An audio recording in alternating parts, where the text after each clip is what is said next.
Most insurance companies see you as a claim number. Most law firms see you as a case file. When their top priority is their bottom line, you only get a fraction of the attention that you deserve. At the law firm of Burke, Schultz, Harmon, and Jenkinson, it's personal. We listen to our clients to see the whole picture, because every part of you is important. For a team built on relationships and results, call Burke, Schultz, Harmon, and Jenkinson at 304 Lawyers, or visit us at burkeandschultz.com. My kids, you know I want the best for you, don't you? We need to have a conversation. End-of-life planning is no one's favorite discussion, but the relief of having everything in place when the hour of need arrives is a gift. Give it to your family. Plan ahead with us. Brown Funeral Homes, a leading provider of cremations, invites you to explore the many flexible options of cremation. From environmental considerations to the benefit of greatly reduced cost, it may be the perfect answer for your family. Online at brownfuneralhomeswv.com. Brown Funeral Homes, here for you. Providing reliable protection since 1877, we are Farmers and Mechanic Insurance Companies. For over a century, we have been dedicated to provide dependable insurance protection and excellent customer service. We specialize in auto, home, farm, and business insurance. Our products are backed with personal, hands-on service. You can trust us to protect what matters most to you. For all of your insurance needs, there's Farmers and Mechanics Insurance Companies.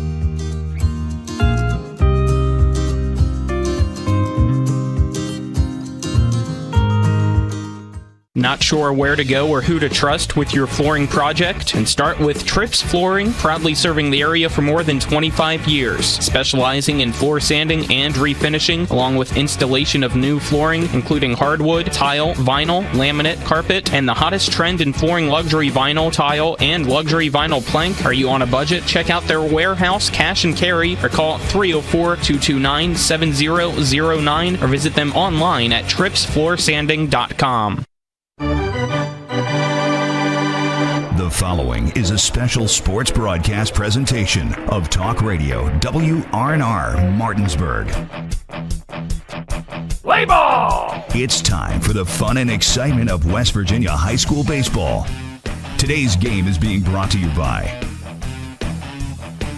Trips Flooring, Hagerstown Ford and Hancock Chevrolet, the Mansion Ferretti Law Firm, the Brown Funeral Homes and Cremations, Robert Fields and Sons, the Larry DeMarco team at Century 21 Modern Realty Results, the law firm of Burke, Schultz, Harmon, and Jenkinson, Cody's Auto Body, the Mirius Group of Ameriprise Financial Advisors, the Berkeley County Health Department, WVU Medicine Berkeley and Jefferson Medical Centers, Parsons Ford of Martinsburg, Dignity Memorial Rosedale Funeral Home and Cemetery, the Skinner Accident and Injury Lawyers, L.A. Roberts Jewelers, CMA Honda of Winchester, CMA Chrysler Dodge Jeep Ram of Martinsburg, and CMA Chevy and Toyota of Martinsburg.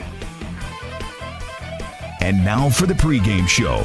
Let's go out to the field and join our Talk Radio WRNR broadcast team. That's your volume if you need it. Welcome out to a rainy P.O. Faulkner Park here on TV10, WRNR TV on YouTube, getting you set for our first EPAC baseball action of the 2026 season. Dylan Bishop and Trip Tobin with you on the call. Colin McLaughlin back at the studio. Our on-site producer this evening is Tyler Strine, and behind the TV10 cameras is Ethan Elliott, Vernon Dale Piquel, and Colton Musgrove. Tonight, it's the Washington Patriots coming down to P.O. Faulkner Park in Martinsburg to take on the Bulldogs. And a Trip, after we saw what Martinsburg can do on Wednesday against John Hanley, we know that the Patriots are going to have their hands full. Yeah, I mean, Martinsburg put on a pretty good display against John Hanley.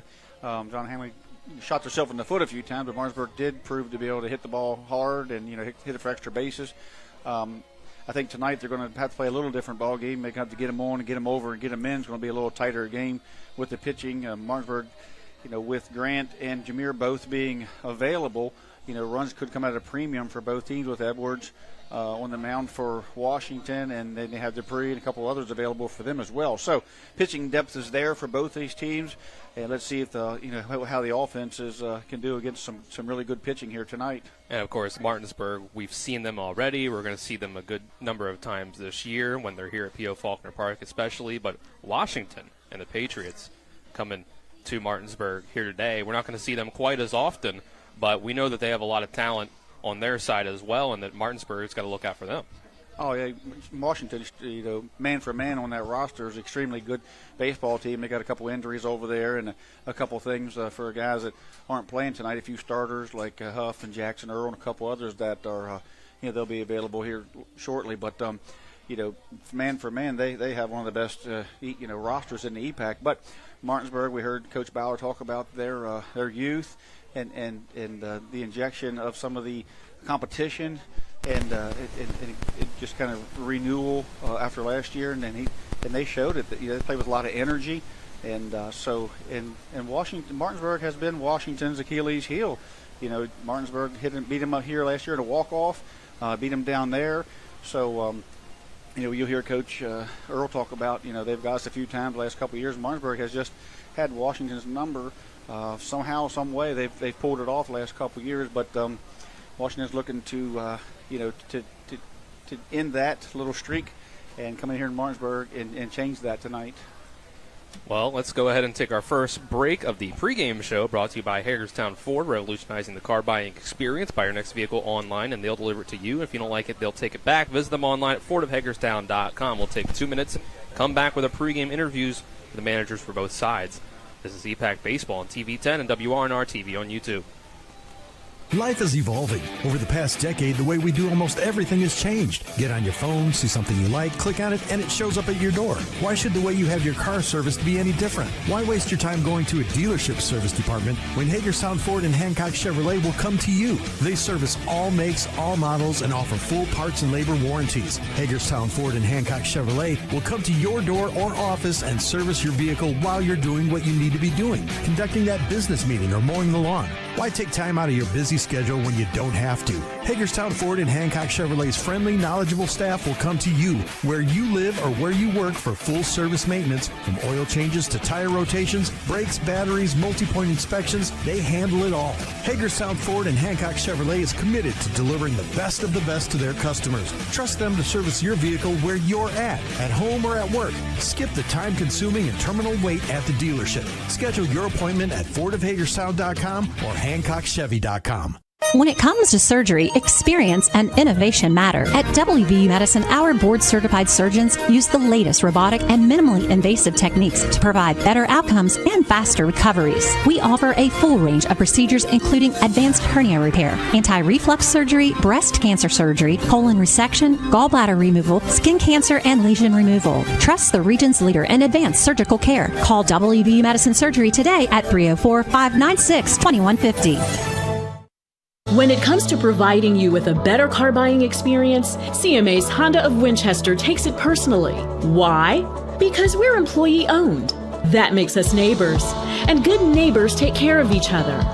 Come experience the honesty, transparency, and value we provide every customer, every neighbor, each and every day. At CMA's Honda of Winchester, owners just care more about you. 10 seconds. It'll just be the interviews.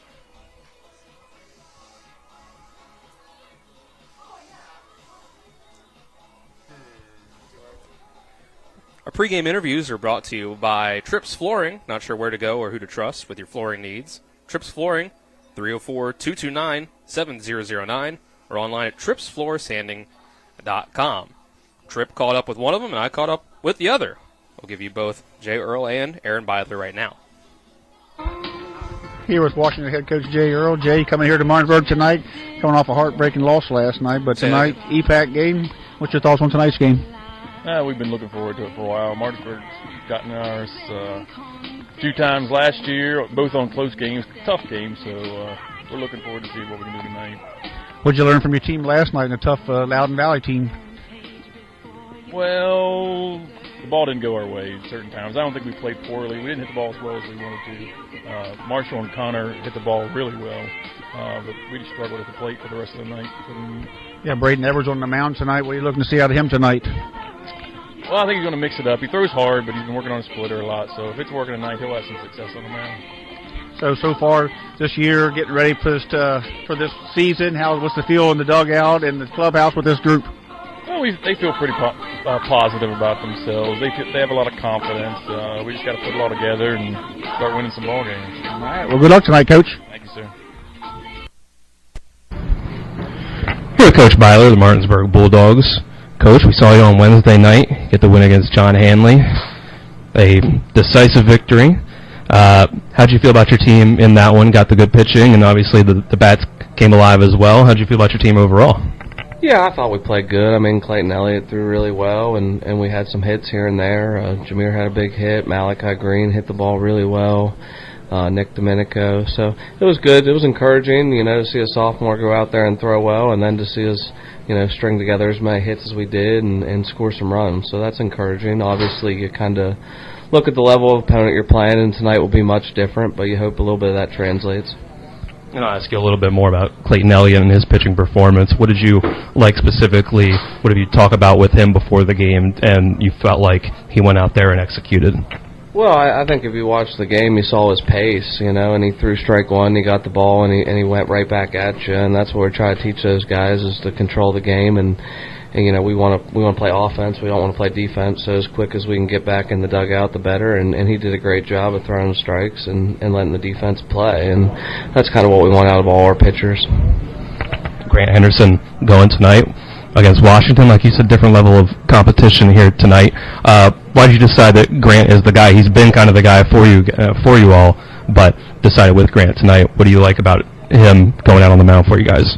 Well, I think we're very fortunate to have Grant and Jameer, and they're going to both pitch tonight, and Jameer's going to pitch in relief. I think, with Grant on the mound, you could say that maybe we're a little stronger defensively with Jameer at short, and I think Jameer, does a little bit better coming in relief, so that's kind of why we went that way tonight. Obviously it'll probably be the only time all year they both get to pitch in the same game. So you look at next week, and one of them, Jameer will pitch against Hedgesville, and Grant will pitch against Jefferson. So we're fortunate enough about one time a year to be able to pair them up together, and when you pair them up together, I think it makes for a tough time, hopefully, on opposing offenses. Lastly, I'll just ask you about handling an EPAC opponent tonight in Washington, what you say to the guys when you get a crosstown rival in a way coming into P.O. Faulkner Park. Yeah, I mean, obviously they're excited to play Washington. They know a bunch of guys over there and things like that. And, you try to not make March baseball too big. I kind of told them in the pregame meeting that, we want to play well, but we don't want to peak, because if you peak in March, it's really hard to be where you want to be in June. So just play well, try to not make it too big. We have an interesting mix in our lineup with seniors who have been there, done that, and some young guys that are, making their second ever start. So we're going to rely heavily on the young guys to kind of get them through. It's a little wet out there, a little dreary. Can't let that play a factor. So, hopefully we're just trying to play good baseball tonight and see what happens. All right, Coach, thanks for the time. Good luck tonight. Thanks, man. All right, thanks to both coaches for giving us time. We're going to take a 2-minute break and come back with our starting lineups. Starting batteries on the way to first pitch. This is EPAC Baseball on TV 10 and WRNR TV on YouTube. The Classical Christian Academy at Bethel is helping create extraordinary futures. So we've seen improvements in our boys on the, as I said, arithmetic, reading and writing. I worked in the county, I worked in public school, and that's what I knew. And I knew I wanted to be able to give her more. So I would recommend this to anyone. Our daughter has thrived here. The family-like environment is exactly what she needed. The Classical Christian Academy at Bethel in Martinsburg, equipping children to lead lives of significant impact. The Larry DeMarco team at Century 21 Modern Realty Results hopes to see you at the 29th Annual Eastern Panhandle Home Show, April 11th and 12th, inside the Martinsburg Roundhouse. Make sure to stop by their booth located at RH 35 and 36 to meet the team and learn how they can help you with your needs. The Larry DeMarco team at Century 21 Modern Realty Results is proud to be a gold sponsor again this year of the home show and hope to see you at the Roundhouse, April 11th and 12th.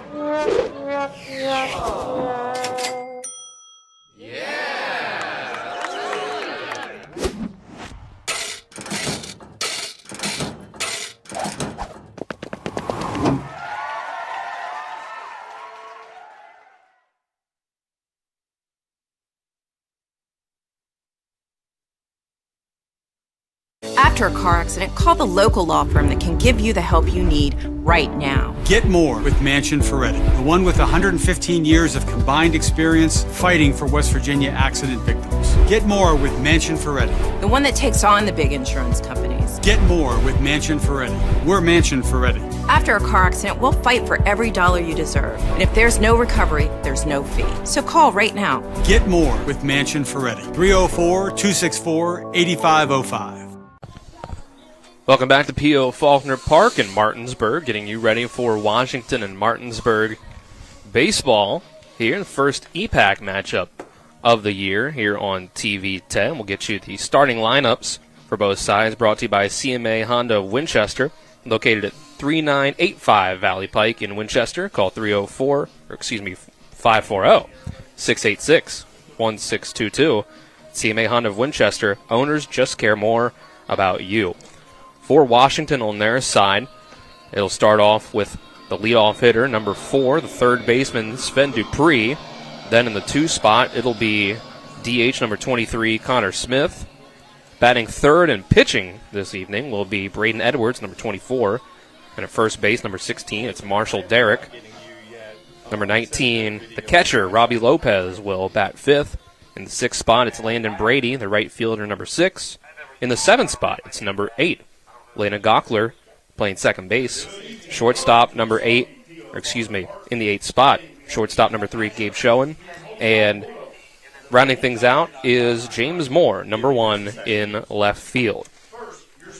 And on the Martinsburg side this evening, the leadoff hitter will be Jameer Brown, number 27. He'll be at shortstop. Grant Henderson, number 4, will be pitching, batting second. In the 3 spot, it's Silas Zarnecki, playing third base, wearing number 10. In the cleanup spot, it's Nick Domenico, playing right field, wearing number 3. Clayton Elliott, number 12, will bat 5th and play left field. That's Bradley Loper, first baseman, number 9, batting 6th. In the 7th spot, it's Braden Fox, the catcher, number 5. In the 8th spot, it's designated hitter, number 23, Malachi Green. And rounding things out on the Martinsburg side is center fielder, number 7, Liam Coe. The starting batteries for both sides, brought to you by Cody's Auto Body at 851 Wilson Street in Martinsburg. Family-owned, offering superior customer service and great pricing for a job done by experienced certified technicians. You can call 304-901-4777. For the Washington Patriots, as we mentioned, Braden Edwards on the mound, pitching to Robbie Lopez. And on the Martinsburg side, it's Grant Henderson pitching to Braden Fox. As Martinsburg is being announced onto the field, they're wearing their black jerseys tonight with orange lettering, black hats, white pants with the orange script, the Dogs script on the front. For Washington, it'll be black uniforms with red pinstripes, black numbering with white outlines on that numbering. And they've got that all the way down on their pants as well. So with that, let's go ahead and take our final 2-minute break before first pitch. We'll come back and get ready here for some Martinsburg and Washington baseball. This is EPAC Baseball on TV 10, WRNR TV on YouTube. We'll be back in 2 minutes. Life is evolving. Over the past decade, the way we do almost everything has changed. Get on your phone, see something you like, click on it, and it shows up at your door. Why should the way you have your car serviced be any different? Why waste your time going to a dealership service department when Hagerstown Ford and Hancock Chevrolet will come to you? They service all makes, all models, and offer full parts and labor warranties. Hagerstown Ford and Hancock Chevrolet will come to your door or office and service your vehicle while you're doing what you need to be doing, conducting that business meeting or mowing the lawn. Why take time out of your busy schedule when you don't have to? Hagerstown Ford and Hancock Chevrolet's friendly, knowledgeable staff will come to you where you live or where you work for full service maintenance, from oil changes to tire rotations, brakes, batteries, multi-point inspections. They handle it all. Hagerstown Ford and Hancock Chevrolet is committed to delivering the best of the best to their customers. Trust them to service your vehicle where you're at home or at work. Skip the time-consuming and terminal wait at the dealership. Schedule your appointment at fordofhagerstown.com or HancockChevy.com.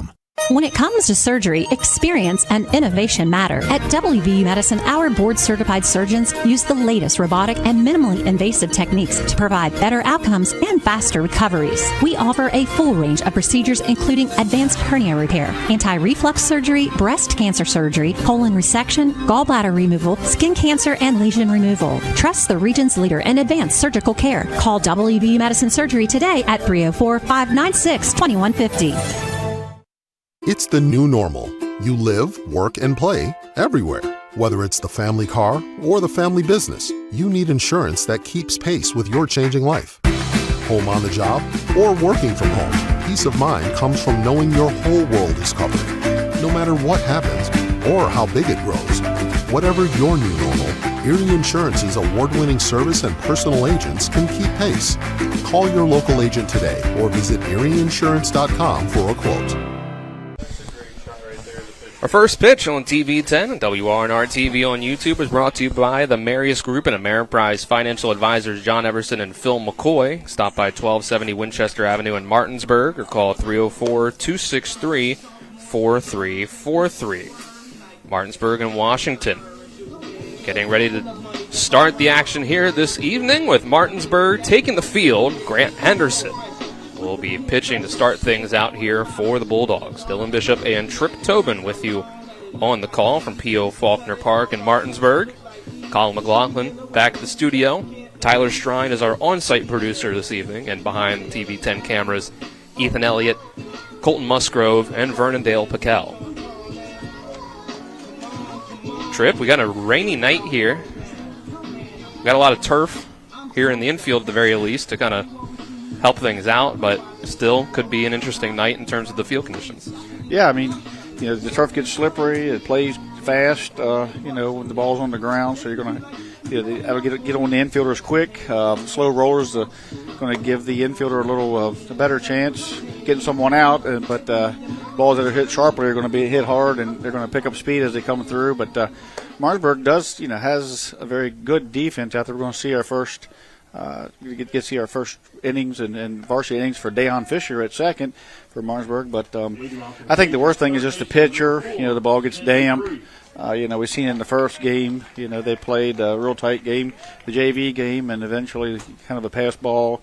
The ball got away from the pitcher. It was wet, and so that could play a factor here as well, with the pitching. And so just nobody likes to play in the damp weather, but they'll muscle through it. These kids, they don't care. And with that, Sven Dupree will step into the batter's box. The first pitch this evening is a ball.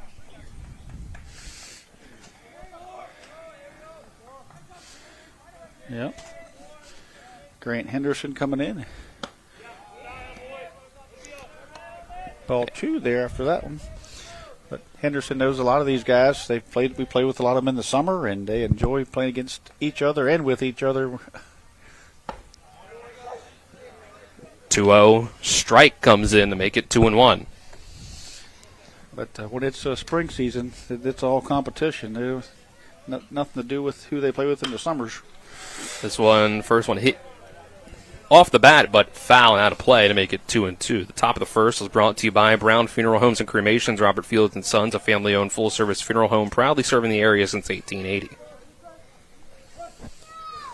Dupree steps in after Henderson. Works it back to 2-2. This one's a fastball high and outside to run the count full. Dupree doing a good job of leading off, seen a lot of pitches, doing his job. See who can win this battle here between the two. This is hit right back to Henderson, and he grabs it and throws it over to Loper at first for one out.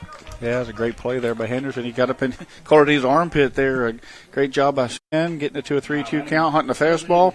He got it off the end of the bat a little bit, but again, this turf plays quick. Got to Grant pretty quick, and did a great job using his body there to glove that ball with his throwing arm. Now the DH Connor Smith check swing at the first pitch is fouled over towards the Martinsburg dugout side.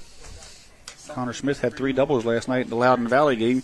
He now owns the record for doubles in a season, overtaking, I believe, Colin there. So Connor Smith now owns the most doubles in a season for Washington. About that. Most careers. A career. There you go. Trying to get it out there. The 1-0 or 1-1 start, and here's another check swing.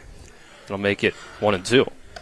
Yeah, Grant's kind of fooled him with that ball up and causing him to check swing there. 2 foul balls on balls that were up around his hands.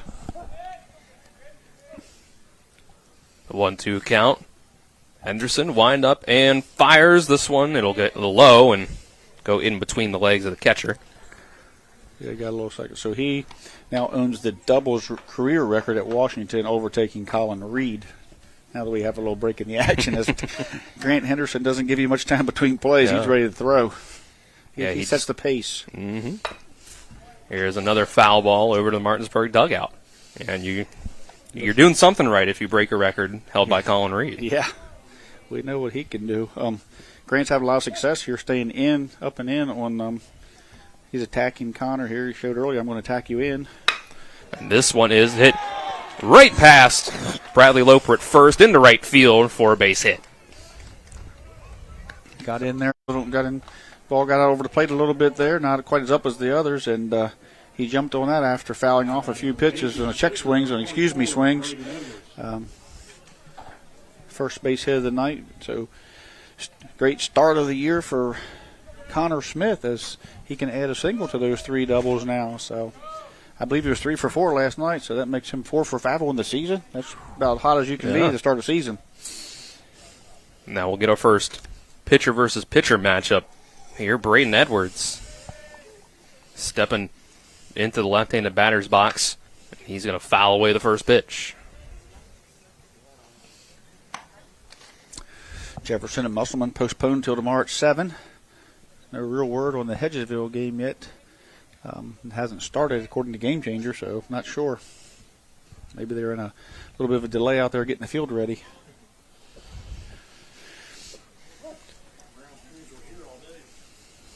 An 0-1 count here. Henderson from the stretch. This one gets away from Fox. Smith is going to get the second. Fox couldn't even find it right away either. Smith will round second, but it'll stay there. Yeah, I think Fox had thought he did a pretty good job blocking it. He was looking for it out front, or at least to his left, and it actually kicked under a glove, went to the right, went to his right, our right, and he finally found it. It was almost a chance for Connor Smith to move up 2 bases. He was looking for the baseball.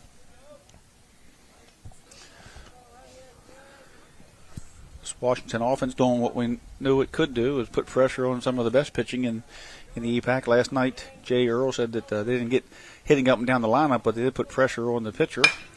And Edwards hits this one right back up the middle into center field. Smith is going to get waved home. It's bobbled in center by Liam Coe. And that's a 1-0 start for the Patriots. Right back up the box for Braden Edwards. Got under the glove out there. It was kind of a do-or-die play for Liam Coe, so he was coming in hard for it and skipped around there in the outfield, got bobbled, allowed Smith to come in standing up. So good job of hitting so far here in the top 3 of Washington's lineup as they've all put the ball in play. And got some pretty good contact here early. Marshall Derrick hit a home run last night in Loudoun Valley. One of the 2 runs that Washington scored last night. Anderson, breaking ball on the first pitch to Derrick, is going to get fouled away to the first base side.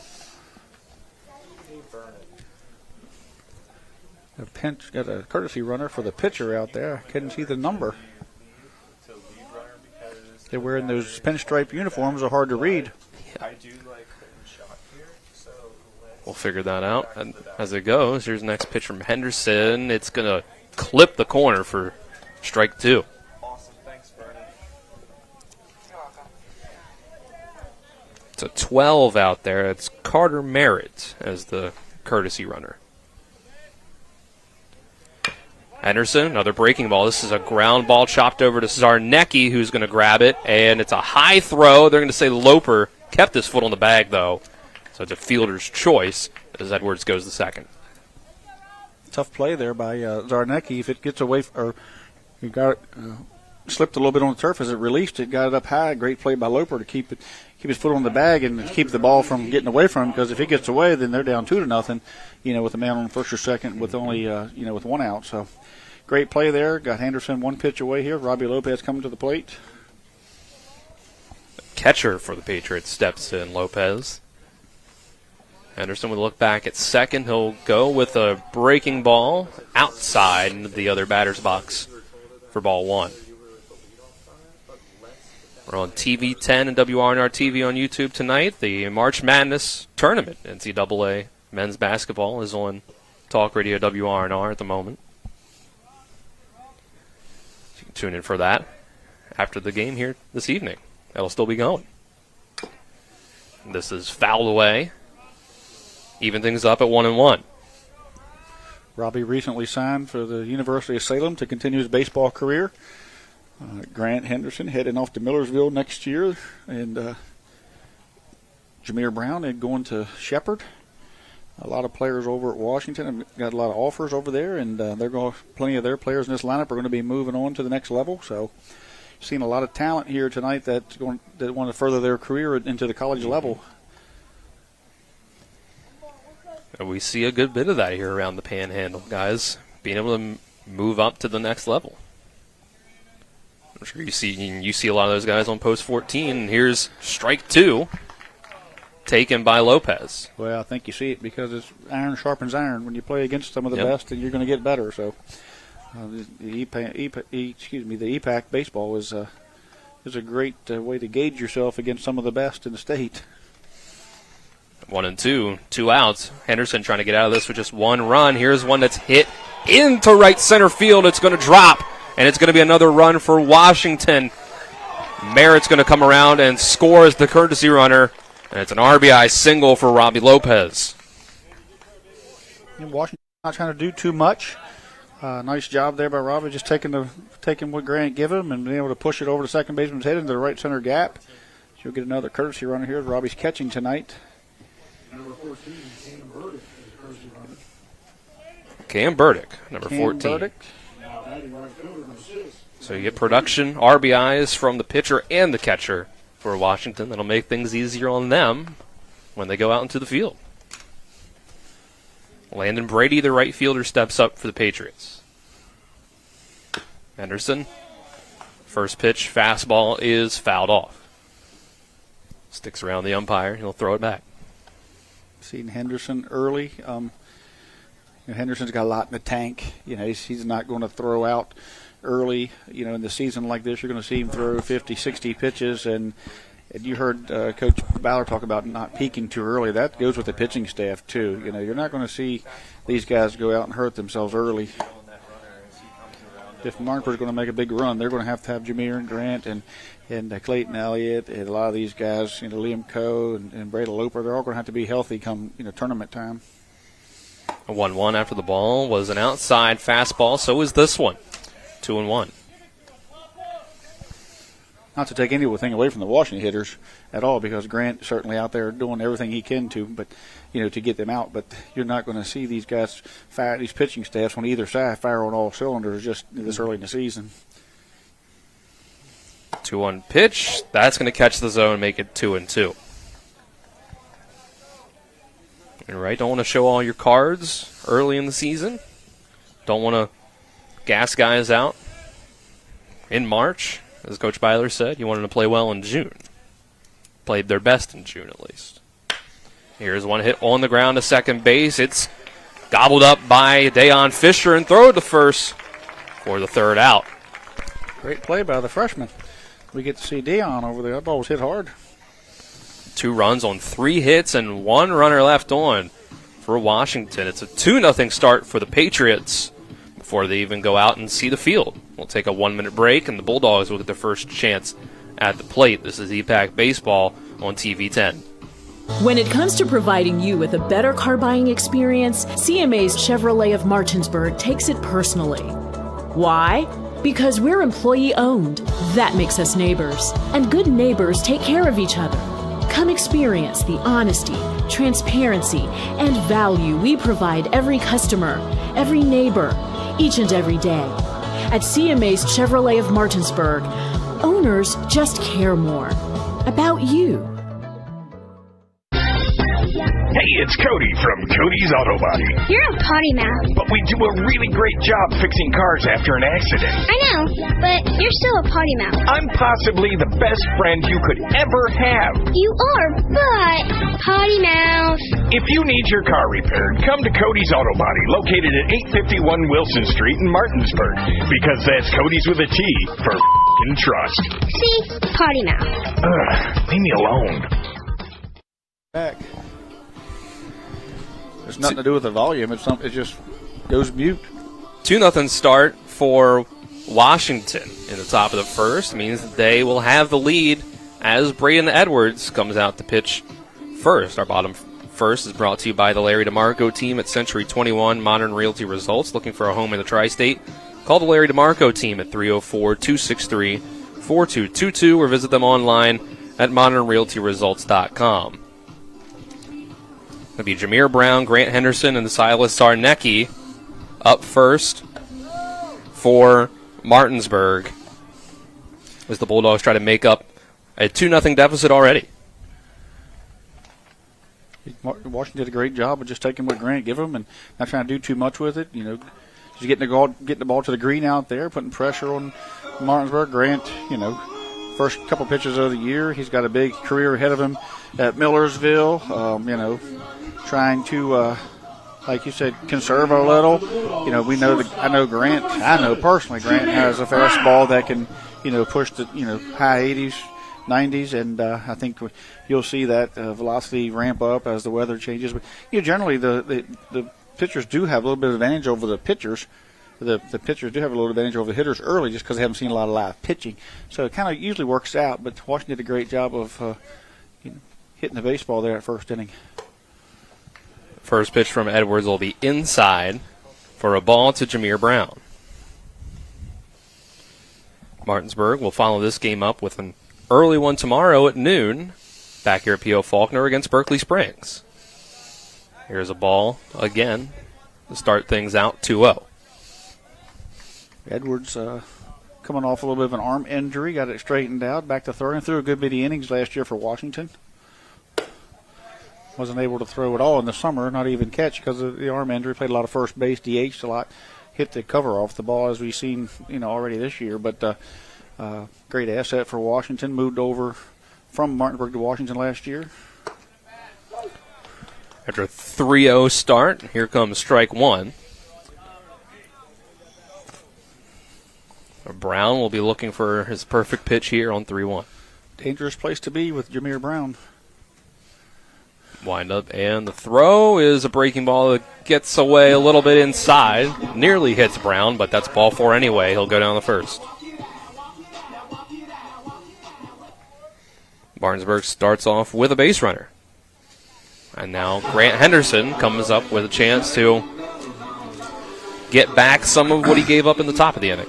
Yeah, we're going to see early, with Martinsburg planning on it's a low-scoring game. If they're going to go to try to get Jameer over here, or if Grant's going to swing away, I think, we're going to see early what Coach Bauer thinks this game's, that the runs are going to come at a cost here, so I don't know if we're going to see a bunt.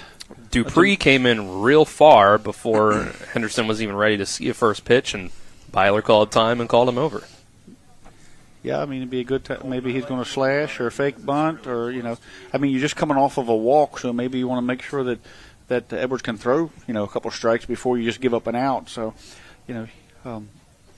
early in the game sometimes takes pitchers a little while to get in a groove. Maybe he's going to take the bunt off, see if let Grant swing away. He's got a great eye, so he's not going to offer for anything that's out of the strike zone after the first five pitches from.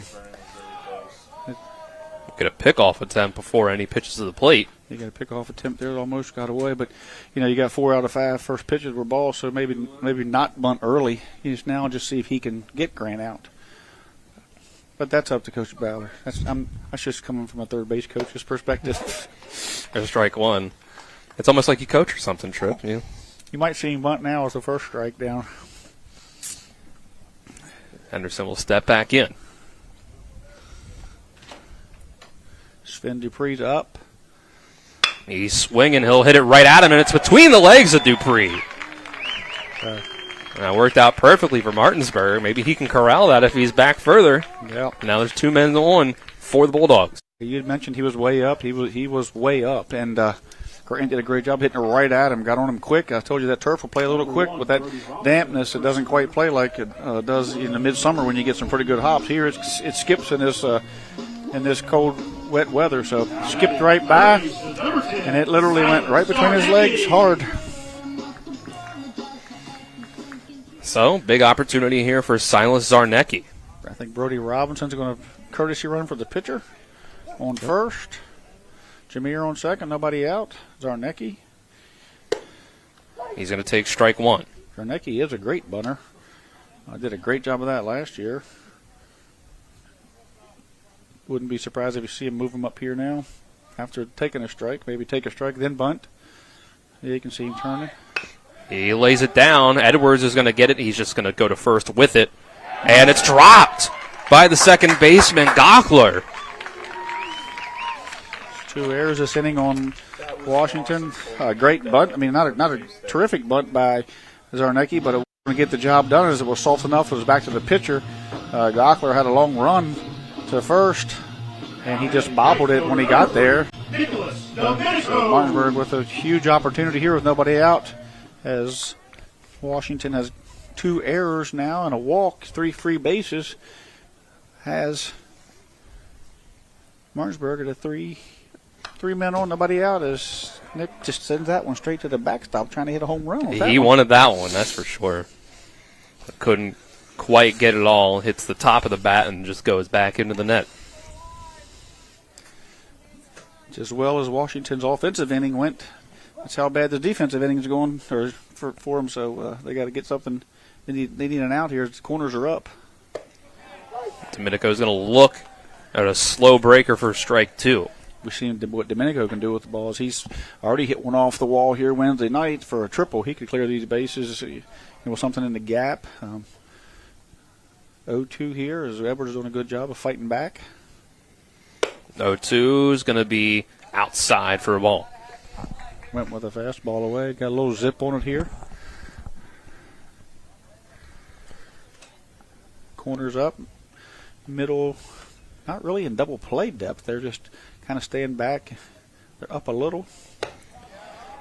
Here's another one that couldn't break to the outside corner and evens things up at 2 apiece. Get Dupree and Derrick up. You got Gochler way back in the hole at second, so definitely not in double play depth. And the shortstop kind of midway, so they're going to try to knock the ball down here and at least get an out. Domenico is going to take a fastball just outside. Now we've got a full count. Great pitch there by, a great take there by Nick Domenico, and a great at bat as we have went from 0-2 to 3-2, so a big league at bat here for Nick. Payoff pitch is going to be hit in the left field. It looks like Moore can get under it. He will. Runner tags from third, Jameer Brown. There's going to be no play at the plate. Martinsburg's on the board. Good job there by Nick. Great job. Didn't try to do too much with it. The very same approach that Washington did last inning. Just pushed the ball out there. He knew he wanted to lift the baseball and try to get the ball to the outfield, stay out of the infield, and did just that. It's going to bring up Clayton Elliott. There's still 2 runners on, and there's only 1 out. And now Washington could look for the double play to get out of the jam. Edwards' first pitch fastball up by the eyes for a ball. Clayton's having himself a young sophomore, having himself a great season. He worked himself into the lineup, pitched really well against John Hanley, handled the bat well in the preseason and the other night. So there's a big swing and a miss. He was right on that one as Edwards came with a fastball in, and that was just a challenge.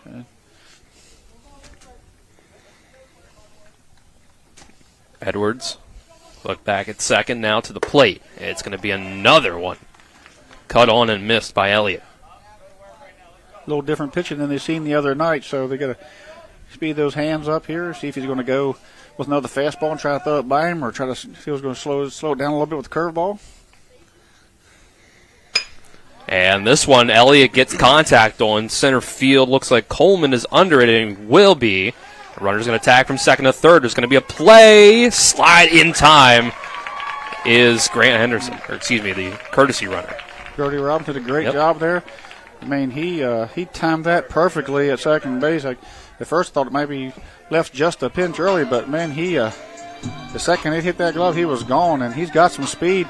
I was worried he was going to slide by the bag in this wet weather, as we've seen in the past. The turf get wet in the spring or the summer, and you slide on through when you're trying to get there. But he held on to the bag, being playing this field before. He knew he had to grab it on the way by. So, pretty risky there, but gives Martinsburg a chance to take a lead with a base hit from Loper with 2 outs. First pitch to Loper is going to be on the outside corner, says the umpire. Yeah, he let him extend the zone there a little bit.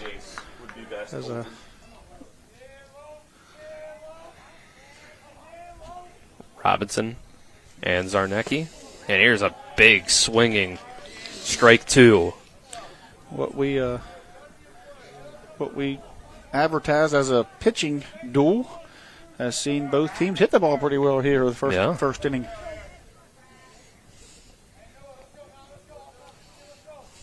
Edwards, 0-2. Foul tip off the glove and to the back. Loper and Edwards are pretty good buddies there, so they, they've known each other for a long time through Little League and through high school, old teammates here at Martinsburg, and so it's a pretty good battle here between guys that know each other really well. Byler calling time down at third base. I think he wanted him to get the bag off of the pitcher's mound, throw off his rhythm.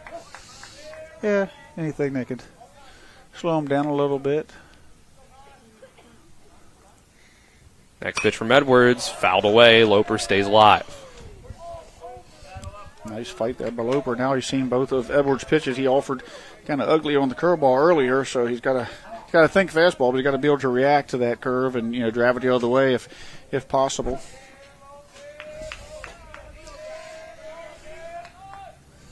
Another 0-2. Not going to break the way Edwards wants to. Outside, ball 1. Yeah, that one stayed up. Good battle here this first inning. These hitters for both teams have really battled two really good pitchers. Martinsburg's gotten here without an official hit. Here's the 1-2 outside.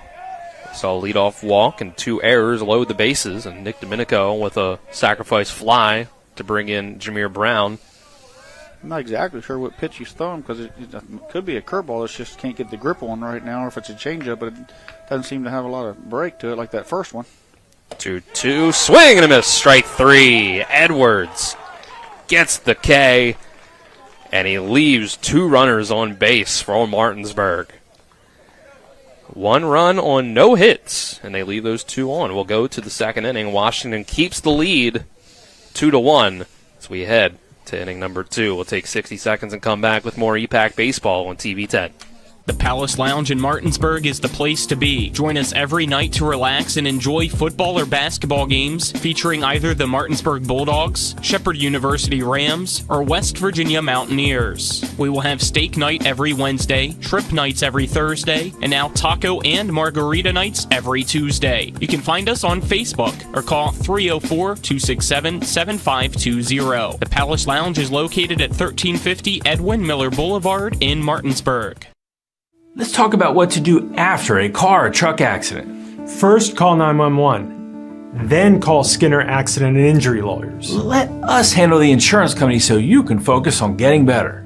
Being injured in a wreck is enough stress. Let your doctor handle your medical issues. And let the Skinner brothers handle your insurance issues. If you've been hurt in almost heaven, call the Sevens, 304-777-7777.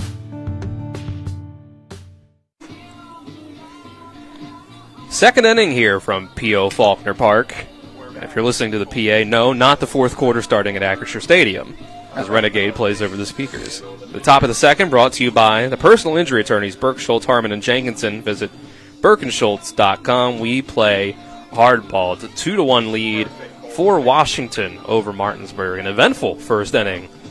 Both teams driving in runs, leaving base runners on. Could have gotten more. So it's been a interesting start for these guys out on the mound. Grant Henderson, Braden Edwards. And we thought maybe this could be a pitcher's duel, and maybe in the end it will be. They get the jitters out, and you've seen after a 4-pitch or a 5-pitch walk to start the inning, you've seen Braden Edwards strike out Bradley Loper there. Some pretty impressive speed, velocity there, and then a lot of emotion. So early in March, and Washington is extremely emotional. Martinsburg still kind of staying with Coach Baller's pregame talk of not making it too big, but it's a big game here, and Washington certainly has come out firing offensively and shown some emotion, out there on the mound. Here's strike one to start things out to Landon Gockler. It is still some bragging rights here in the end for who pulls out this one. And here's the ball, 1-1. Yeah, both pitchers having to fight that little bit of a damp turf. We talk about the ball skipping across it and the runner sliding through, but the pitchers have to, out there on those molded cleats on that turf. You can't wear metal here, so you're going to have to fight a little bit of that.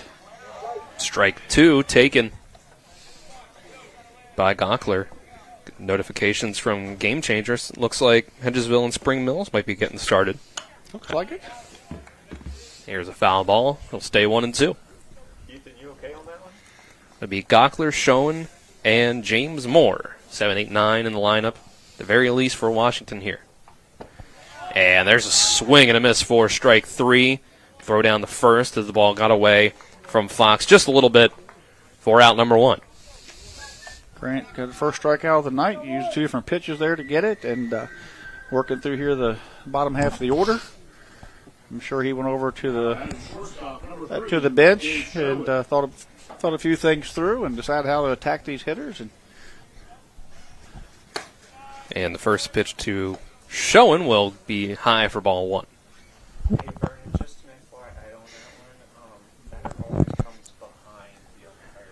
Henderson is going to throw, and it's going to be off the glove of Zarnecki at third. Jameer Brown tries to make the play as it bounces over to him, but not quite in time.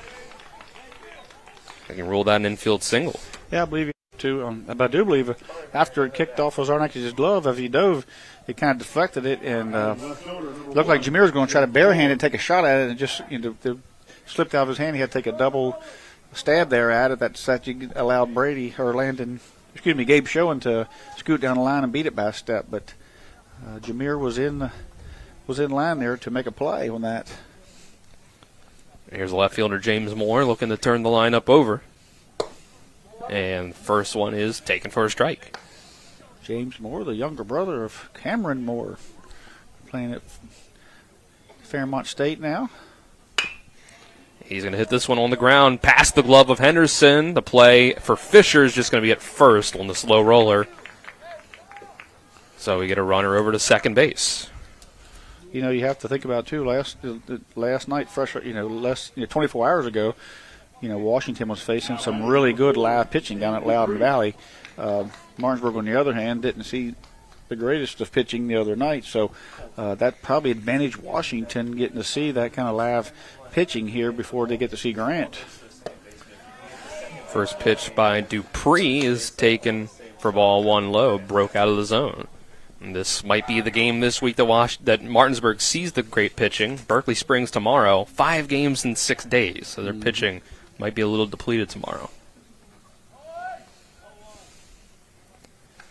Henderson, long look at second. Too long for Dupree's liking. He's calling time. Yeah, good job by Dupree there. You don't want to get frozen in there. And Grant does a great job of controlling the game. He can slow batters down and make them wait, or he can, throw a strike and be right back at you. He'll get right back on the mound for that strike and ready to go, see? He did it right there. And all young players, if you're watching this and you want to be a pitcher, you want to attack after that strike. You want to get after him. You want to control the pace. 1-1, hit on the ground, past the legs and past the glove at second base of Henderson and Fisher. Throw in offline for the catcher. It's another run for the Patriots. And Dupree takes second on the throw. Yeah, Dupree hit it just about where he hit it last time, and this time it was just an outreach of Grant on his glove, on his throwing side as it went right back up the middle again. So Dupree's seen the ball pretty well tonight and using the middle of the field pretty well and got an RBI out of it.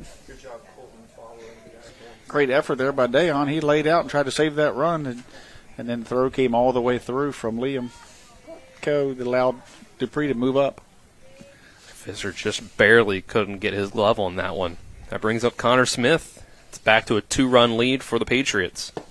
Yeah, not hitting the cutoff man there at first, overthrowing it and not getting there. I'm not sure Bradley was there, but that allowed Dupree to move up, and that's big here because Smith already has one base hit tonight, and another base hit. There's going to be another run with Dupree speed, especially with 2 outs going on the crack of the bat there. This is breaking low, trying to get Smith to chase. Smith in the first inning did get that base hit, like you said. Tripp came around and scored the first run for Washington. Now he's trying to drive one in. Off to a scorching 4 for 5 start for the season. The 1-1. That's going to be low. Picked by Fox. See the velocity from Grant pick up a little bit as he gets out there this second inning. Like Hedgesville and Spring Mills has started. Bradley Butts on the mound for Spring Mills. Pitch from Henderson. That is going to get the zone. Smith watches strike 2 go by. Yeah, he spotted that fastball in the outside corner at the knee. That's a tough pitch to hit for anyone. 2-2 with 2 outs and a runner on second. Henderson trying to limit the damage to the 1 run this inning. There's a pitch. Breaks just off the zone. Ball 3. Yeah, first base is open. It's a great idea. You don't want to groove nothing here. You didn't want to groove nothing there. You tried to backdoor the curveball. Just missed. Didn't get the call from umpire Keith Allison behind the plate and Rupenthal and umpire in the outfield in his bases. But that was a great pitch, I thought, on Grant's spot. Henderson, that's too far inside for ball 4. So Smith goes down, makes it runners on first and second. Braden Edwards back up again, trying to give himself some more insurance. He drove in that first run of the game last inning. Not a terrible thing, though, because you had first base open. You don't want to give up to a guy who's 4 for 5. So you can't be right down the middle, just a 3-2, give me fastball. So great job, I still think, by both pitcher and batter there for there's a big strike and a curveball there. A great job by Connor Smith by not offering for it. Great job by Grant for not giving in, with first base open. But big curveball to start there. Edwards 0-1. He'll step back in. Henderson comes to the plate, and it's another swing and miss. 2 curveballs here. Got Grant up 0-2. Let's see what they do here. I think you got to go with maybe a fastball up and out or in. Henderson ready. This is hit hard in the right field for a base hit. Dupree is going to be waved home. The throw not in time. And the Patriots are going to extend the lead 4-1. Another RBI single for Braden Edwards. 2 pitch, got a lot of the plate there. Edwards jumped on it. 12. Number 14, Cam Burdick is the courtesy runner. 12. Now batting number 16, Marshall Harris. It's going to be Carter Merritt as the pinch runner or the courtesy runner again. Top of the lineup is since James Moore 4-3 has got a walk, a base hit, a walk, and a base hit to extend this inning with 2 outs. Marshall Derrick looks at ball 1 high. Derrick grounded that tough grounder that Dallas Zarnecki made a play on last inning that he had to hurry up as it was a big hopper there between third and short. The 1-0, that will be low and outside. The rough start to the season for Grant Henderson out on the mound. Like I say, this is a really tough lineup, and you're going to see Grant continue to pick up that velocity, location. Ball 3. trick, like I say now, is to play like Coach Ballard says, to play well, stay healthy, get better. Washington certainly come in with something to prove, considering, like Jay Earl said in the pregame, Martinsburg's had their number a little bit, so they've got a lot to prove here tonight, and they're doing their best they can to prove it. There's strike one. And like Jay Earl said he said, they got beat last night, but he still said, they are a very confident bunch, and that's a big swing and a miss by Derek, and that's more than half the game there. Confidence is key in baseball. You have to have confidence. If you're timid, you'll get beat in this game. From 3-0 to 3-2. Henderson needs one more strike to get out of it. Payoff pitch. It's going to run high and inside. Bases are loaded. Second walk for Henderson. Go along with 6 hits he's given up. 4 runs so far. That one got away from him there. That one, good hard fastball up and in, but a little too much. Good job by Derek taking what he's giving him. You got to tip your cap a little bit to the Washington hitters for being selective, taking the walks, extending the inning. A lot of guys get kind of selfish and they'll want to swing the baseball bat, but Washington has taken the walks that Grant give them. Wait a short time. Jameer Brown, who we expect to see relieve Henderson, came in to talk to him from shortstop. Here's strike one. Take it. Yeah, I don't think Henderson's going to throw more than 60 or 70 pitches. He's already at 54, so, maybe, it could be next inning or the inning after that you'll see Jameer. Robbie Lopez hits this one on the ground towards Jameer Brown. He's going to throw it to first. It bounces, takes Loper off the bag. The run, Connor Smith will score. Unfortunate there. You don't see that out of Jameer very often at all. And he come up smooth, through smooth. Didn't expect it all to be offline, and it just pulled Loper. Good thing he knocked it down, or another run would have scored. As Grant got what he wanted in a ground ball there, and things just not going well. You have those nights where nothing seems to go right, but we're only in the top of the second, so it's a long night. This is one hit on the ground by Landon Brady right to Brown. This time he's going to go to second base and get the out and end the inning. The bases are left loaded, but Washington puts 3 more up on the board. They lead 5-1 over Martinsburg. The Bulldogs will try to get some of it back in the bottom of the second after this 60-second break. This is EPAC Baseball on TV 10. W. Harley Miller Systems understands the need and desire for reliable and affordable smart home solutions. Secure your home with a security system and keep a close eye on your family. Automate your home with a Control4 system and have smart technology work as one. Set daily schedules to control your thermostats. Push a button and set the mood for dinner by dimming lights and playing music, or just sit back and enjoy a movie in your own home theater. Put decades of experience to work for you. Visit us at WHMsystems.com or call 304-350-1931. When will I be able to retire? How do I make the most of the money I have? How do I leave a lasting legacy to my loved ones? I'm Philip McCoy, financial advisor with the Mirius Group, a private wealth advisory practice of Ameriprise Financial Services Incorporated. Call us today at 304-263-4343 to help you make the most of your financial future. Our office is located at 1270 Winchester Avenue, Martinsburg, West Virginia. Ameriprise Financial Services Incorporated, member FINRA and SIPC. The bottom of the second inning on TV 10 is brought to you by the Berkeley County Health Department. Prevent, promote, protect. Offering public, clinical, and environmental services at 122 Waverly Court in Martinsburg. 5-1 lead for the Patriots of Washington. Coming down from Charlestown to Martinsburg.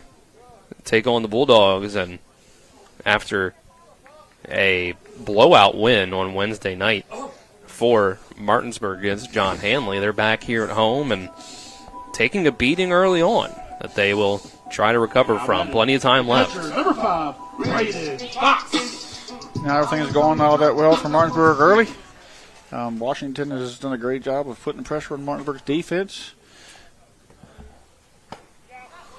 Here's Brayden Fox swinging and missing at the first pitch from Edwards. It'll be Fox, Green, and Co. 7 through 9 in the order. Washington was able to turn their lineup over last inning. Martinsburg needs to do the same if they want to chip away at this lead. Swinging strike 2.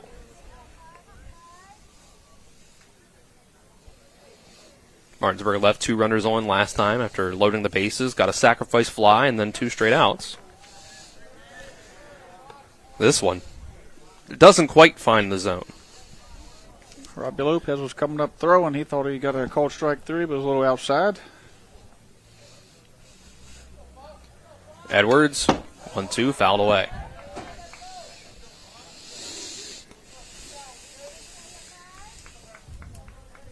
Braden Fox, another season behind the plate for the Bulldogs. Yeah, he does a great job back there, you know, for a young catcher.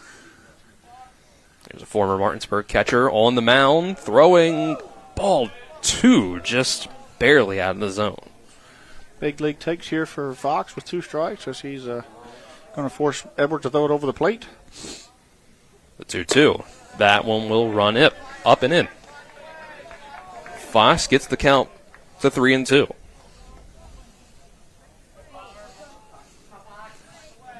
Edwards did a good job moving it back from 0-2 to 3-2.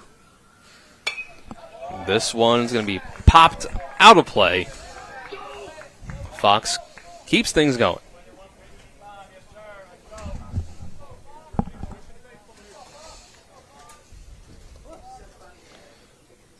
Edwards steps back up and throws, and he got him swinging. Second strikeout for Braden Edwards. Got 2 in a row now. That was a great at bat there by Braden Fox as he's seen a lot of pitches, took some pitches that were just off the plate, worked the count back to 3-2, but ultimately fouled off a pitch or 2. But late in the battle there, Edwards wins to get his second straight strikeout. That was pitch 34 for Edwards, and here's Malachi Green, who check his swing and get ball 1.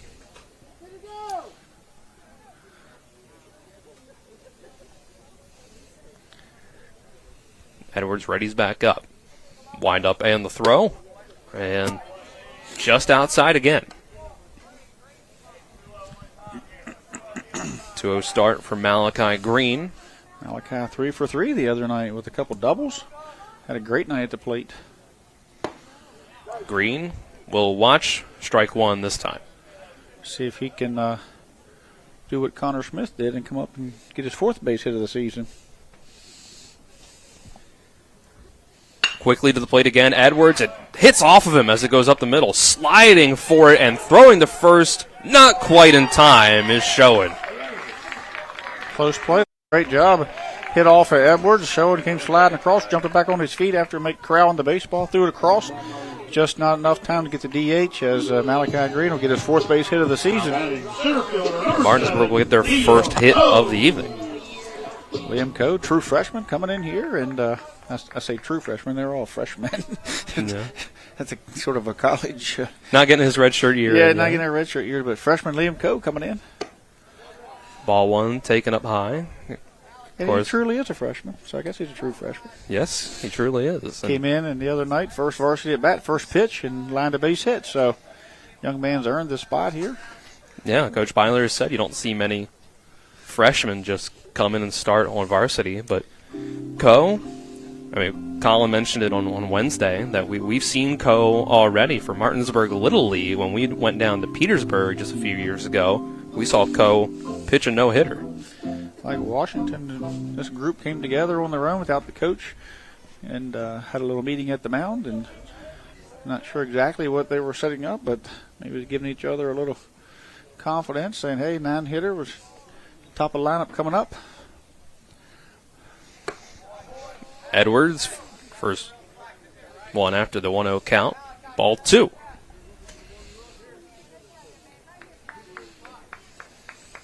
Green, short lead off of first. Next pitch from Edwards comes in low. I think Edwards has shown a little bit of respect for Coe, too. He's not just trying to ram, fastballs right down the middle. So that's respect there. Now Coe is putting his toes on the line and challenging him to come in. That 3-0 will be outside. 4-pitch walk. Puts runners on first and second with 1 out for the Bulldogs. exactly what you don't want to do if you're Washington, exactly what you needed if you're Martinsburg to turn this lineup over. Jameer Brown, who with one swing can make this a one-run ball game. Number 27. He's got the power to do it. Brown drew a walk to start things out in the bottom of the first. He came around and scored the only run for the Bulldogs so far. Edwards takes a look at Green at second, comes to the plate. Brown holds back. Ball lost by Lopez for a second. Green's going to go to third. Coe to second. They're going to say Coe is out. Great read by Malachi getting down there. Coe got a little bit of a late break. Great job for Dupree to make a tag, and Malachi then turn and catch Coe trying to move up, but he kind of liked the aggressiveness. Just down 4 makes it a little bit tough to swallow if you don't get it, but Coe gets there, then Coe gets there, Martinsburg just one swing away from cutting his deficit in half. And now Brown is going to get brushed back by this breaking ball that runs too far in. Now it gives Washington just one out away from getting out of this after. And Brown takes a look at one that just hits the inside black for strike 1.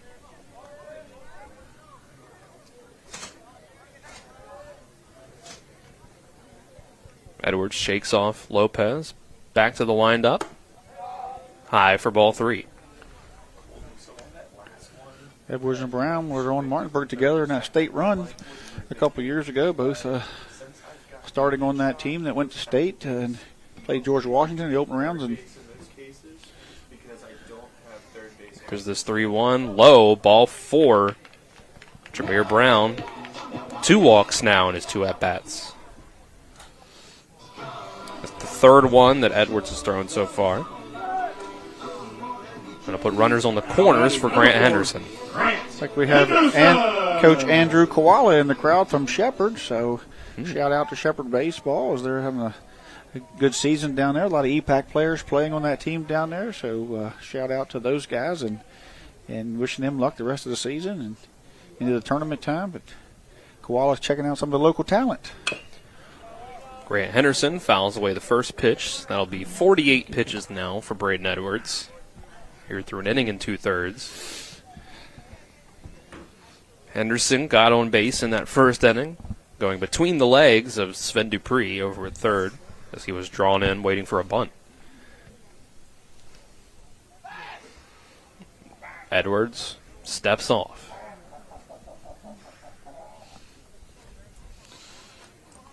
Brown taking 2 walks here tonight. Edwards gets the look he wants. He'll throw it and not quite get it to hit the zone. Henderson also with some big fly power, so he's got a couple under his belt in his varsity seasons last year and looking to help himself here at the plate. 1-1. Henderson's going to hit this one high in the air, but it looks like James Moore is going to be underneath it, and he brings it in, ending the inning. Well, Martinsburg gets a couple on base, but nothing doing in the end. 1 runner is left on after a base hit, 2 walks. You get 1 runner caught stealing out on the bases after the wild pitch, and in the end, no runs come across for the Bulldogs. We'll take a 60-second break, come back with inning number 3. This is EPAC Baseball on TV 10. When you're looking for the perfect gift, look no further than L.A. Roberts Jewelers at 146 North Queen Street in downtown Martinsburg. Choose from a huge selection of unique items, from the finest diamonds that make your eyes sparkle to exquisite timepieces, figurines, and collectibles. Buying from L.A. Roberts Jewelers means that you've made the decision to do business with people who've excelled in the industry for more than 100 years. They'll be here tomorrow when you need them, and if you need your jewelry or your watch repaired, they'll do that too. L.A. Roberts in downtown Martinsburg. Old World Jewelers for a new age. With 4 new car dealerships and 4 used car dealerships in 3 states, Parsons is the largest used car and fastest growing new car dealer in the tri-state area. Take Parsons Ford with huge savings on hundreds of new Fords, financing from 0%. Parsons' goal of financing for all, and Parsons' famous above-market trade-in allowances that help make Parsons #1 for used cars too. See why so many won't buy anywhere but Parsons Ford in Martinsburg. We became #1 by making you #1 first. Parsons. Back for the top of the third here from P.O. Faulkner Park, which is brought to you by WVU Medicine, Berkeley and Jefferson Medical Center, leading healthcare here and everywhere. It's a 5-1 lead for Washington here as they are on the road against Martinsburg. It's been a rocky start for Martinsburg's ace, Grant Henderson, on the mound. We expect to see what you could say if Martinsburg's got 2 aces. See them both here this evening. Jameer Brown at shortstop currently expected to take over for Henderson. But he might have to do some work to keep Martinsburg at a reasonable distance away from getting back in this one. Yeah, I think it's early, so you're going to see, I'm sure you're going to see Grant come out early. But he is a fighter, and I'm sure he wishes that he could stay in there and see this lineup one more time to show what he can do. But for safety and for his arm reasons, I think you're definitely going to see him come out. But he is a competitor, and this will not hamper him at all. He's got confidence, and you're going to see good things out of him this year. I think you're going to see him finish up strong here. He started 2-2 to Landon Gockler to start off this inning. That's pitch number 61 for Grant Henderson. He'd probably beg to stay in, but they're going to pull him, and I think you'll see him and Jameer switch here as he gets up into that 60-70 pitch mark, and he'll have to fight it. He'll have to wait another day to get through this lineup with his best stuff. He was able to get a strikeout last inning against Gockler, but that was at the start of last inning, and then he's back up here to start the third. 9 guys got up to bat for the Patriots. Henderson can't get this one in the zone for strike 3. It's taken. We've run the count full.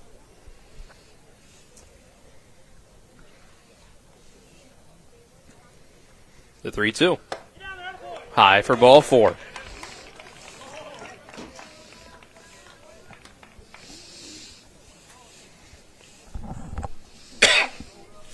Uncharacteristic of Grant, of course, to issue some walks and things. Tip your cap to Washington for not offering for those pitches, but cold, damp, chilly night, and Washington is taking advantage of everything they're giving them. Runner goes, bunt squared around, but it goes high over the head of Schoen, so easily taking second base is Gockler. Yeah, that pitch was right at his head when he squared around, and he was kind of chest towards Grant, and that ball come in mid-80s, and he had to bail out of there or take one on the helmet or the face. A little frustration from Grant on that. After that walk, I think he just wanted to throw one down. He squared the bunt, and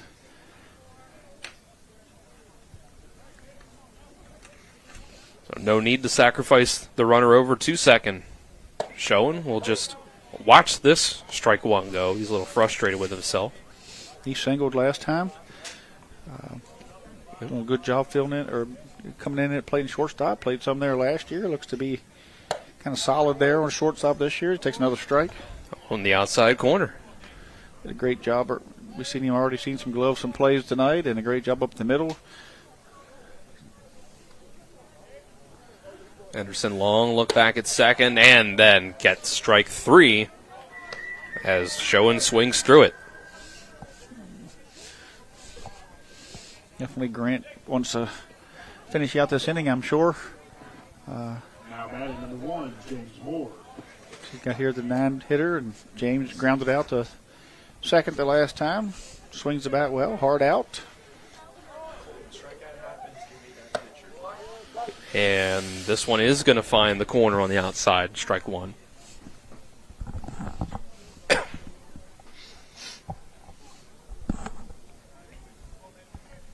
Henderson still out of the stretch. Here's the 0-1. It'll be fouled off by James Moore.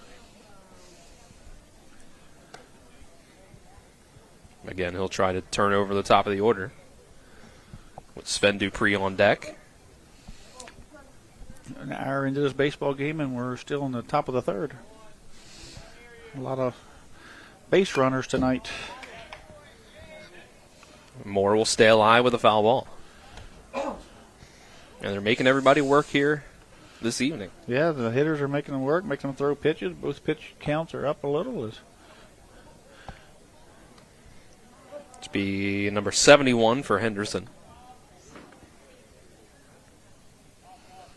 Moore steps a little closer to the plate, and now he will hit this one the other way. It'll fall in the left field for a base hit. Gockler's going to come home and slide across the plate and make it 6-1 Washington. So James just shortened up there. I looked down, I seen him shorten up. He choked up on the bat a little bit. He kind of pulled the bat off of his shoulder, kind of a sturdy swing, two-strike approach, and got an outside fastball and just slapped it into left field. Didn't try to do too much with it. Man on second, one out, and found some green. Got himself a base hit and an RBI with that approach. So nice job there by young James Moore. Just trying to slap it in play there, not do too much with two strikes. So Dupree is up next with just one out. Last time up, he got himself an RBI single. Yeah, Dupree has sent the ball right back past the pitcher's mound twice. So back once Grant was able to field, the next time it got just up the middle. So he has been, when you're hitting the ball back up the box like that, you're seeing it pretty well. Next pitch low, ball 2. Washington scoring in every inning so far. Now what you expect when Henderson's on the mound. This is one up high for ball 3.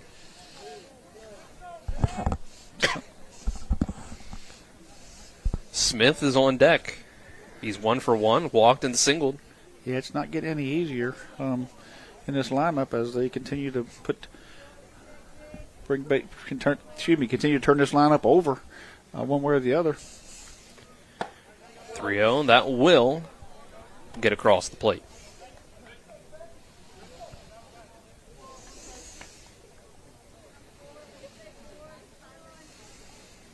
The 3-1, that's going to be on the ground towards Fisher. He can't corral it first time around. They will still get Dupree at first, just barely, but it's a fielder's choice in the end.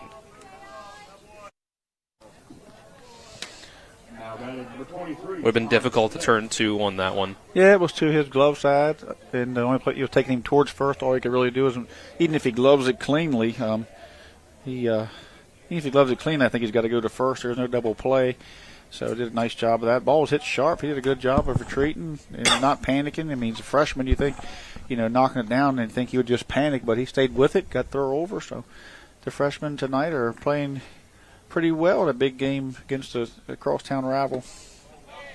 Cross-county rival, excuse me. Yeah, I did the same thing, Tripp, in the pregame interview. I said that Byler called him a crosstown rival of sorts. They're Charlestown, not crosstown, I guess. Yeah. Connor Smith, 1-0 count.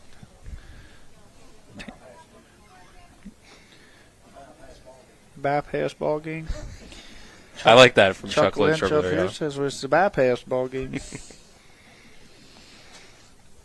Henderson to the plate, 1-0 inside for ball 2. When you're on the bypass, you just got to wave at Jefferson on the way back and forth. Shenandoah Junction Shenandoah Showdown, yeah. I'm sure we could come up with something for all of them, A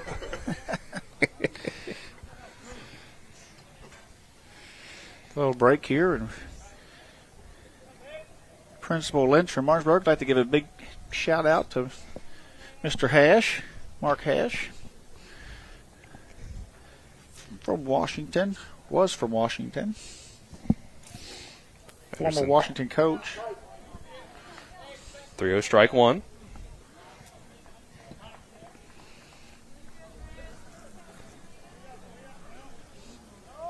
Smith trying to drive in this run from second. Continue extending this lead for the Patriots. Here's a foul tip, strike 2. Umpire's going to take a walk and let Braden Fox heal up a little bit from that foul tip off the foot. Also tonight, if anybody's interested, I know people were disappointed Wednesday we didn't have any nacho cheese, but we have some tonight in the concession stand.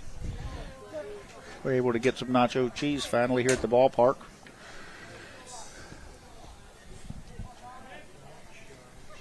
Smith back up to the plate. Henderson 1 strike away from getting out of this inning. Payoff pitch, swing and a miss, and a helmet comes off of Smith as he has to pick it back up and walk back to the dugout. Henderson out of the jam with his 3rd strikeout, but Washington does put up 1 more on the board. It's 6-1 Patriots as we go to the bottom of the 3rd. Take a 1-minute break. Come back with more EPAC baseball on TV 10. The Eastern Panhandle is home to teachers and healthcare workers, farmers and fishermen, servicemen and women, golfers, bicyclists, and people who love the outdoors. Where we call home isn't any one thing, so we're not either. At Rosedale Funeral Home and Cemetery, we are honored to help you plan a celebration of life that reflects one's individuality. Our trusted local team is here to see that your wishes are honored and that your special story is told. Not sure where to go or who to trust with your flooring project? And start with Trips Flooring, proudly serving the area for more than 25 years, specializing in floor sanding and refinishing, along with installation of new flooring, including hardwood, tile, vinyl, laminate, carpet, and the hottest trend in flooring, luxury vinyl, tile, and luxury vinyl plank. Are you on a budget? Check out their warehouse, cash and carry, or call 304-229-7009, or visit them online at tripsfloorsanding.com. Bottom of the 3rd from P.O. Faulkner Park, brought to you by Dignity Memorial, Rosedale Funeral Home and Cemetery. Attention to detail like no other. Visit dignitymemorial.com. 6-1, Washington leads Martinsburg.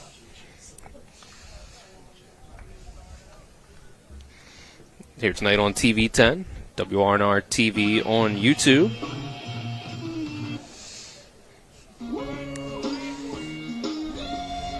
After 2 innings, Edwards give up 3 walks, 2 strikeouts, only 1 run, only 1 hit, and 2 complete.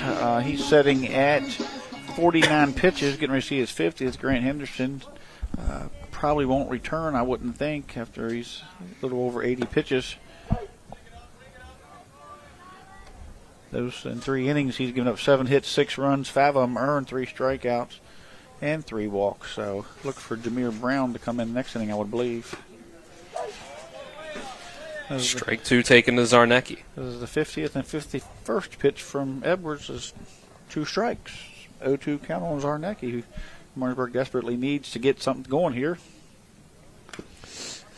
He will foul away the 0-2. Edwards took a lot off of that pitch. Zarnecki had to wait for it to drop, come down out of the sky, it looked like, after the 2 fastballs.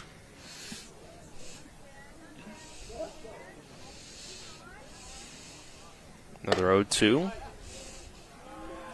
Nice fold there by Robbie as he almost tried to buy a strike there on the inner half. Catcher Robbie Lopez back there receiving. And here's the 1-2, bouncing ball 2. 56-footer. Mention we're on TV 10, WRNR TV tonight. It's the March Madness tournament on Talk Radio WRNR. If you're in the Sports Mix Bracket Challenge, hope you're doing well. If you are, chances are you're doing better than me. I'm ranked 37th right now. Towards the top, we got Robin Verzolini, that the mother of Nick Verzolini, whose family dominated this, I believe, last year. Got a Kirby DOWV in first place right now. Here's Zarnecki. Gonna be trouble. Baltimore chop.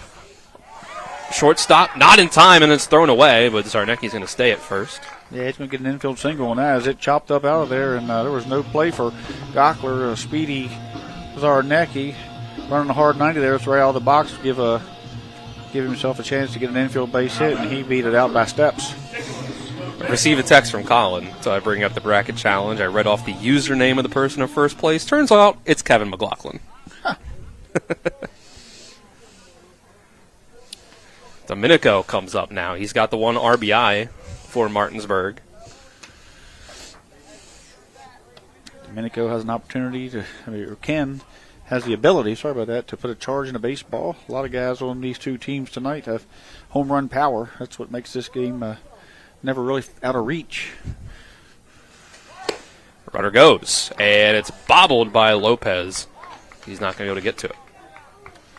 No throw down. And Martinsburg.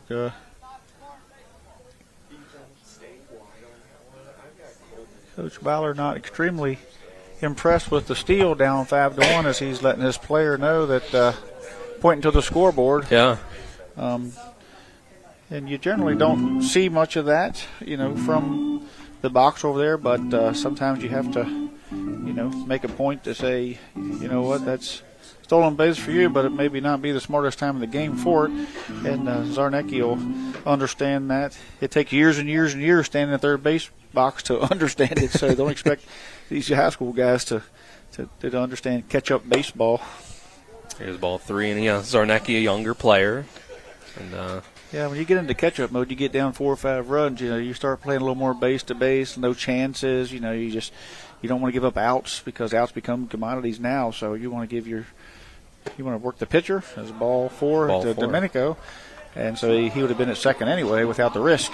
Yeah. So the risk isn't worth the reward at this point in the game, and I think that's what that's what he's saying. I know that's what he's saying. You can't get it all back with one swing. We can't get it all back with one swing. We can't get it all back with one stolen base, but we can certainly give up unnecessary outs. Is where we're at. So, if anybody at home's listening or paying attention or coaching, when you're down, it's not time to give up. Take that risk. And here's a bunt that's going to be tough to make a play at first. It's thrown by Edwards over the head of the first baseman. Zarnecki's going to score. Domenico's going to get held up at third. And Elliott is in at second base. Base hit for Elliott. There's no way that they're throwing him out there either. So, yeah. Nice base hit by Elliott. Martinsburg putting pressure on. They haven't hit Edwards extremely well, so take the sophomore and we'll bunt and see what he can do. So now we get a little timeout as Jay Earl's going to come out and talk to Edwards. Edwards' pitch count's climbing a little bit as well. He's at 60 pitches. Could be a chance to settle people down, check his arm, check how he feels. But great job there by Clayton by putting it down the third baseline. Third baseman was trying to stay back, man, on first to second. You want to bunt it that way, force the third baseman or the pitcher to field it, takes you farther away from first, and then you hurry to throw. Next thing you know, now you're at second and third with nobody out, and a chance for Martinsburg to really cut into this lead. So great job there. Edwards probably should have just ate that one and had bases loaded, but again, we're dealing with high school kids. You make mistakes, and sometimes they make you want to hug them, and other times they make you want to give them a good tongue lashing. That's what makes it fun to watch this. Loper fouls off the first pitch. This is going to be a great opportunity for Martinsburg to get back in this one. Runners on second and third, no outs. I haven't seen this much emotion since the World Baseball Classic a couple nights ago.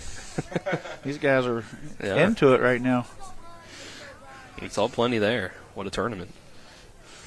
And there's ball 1 way outside.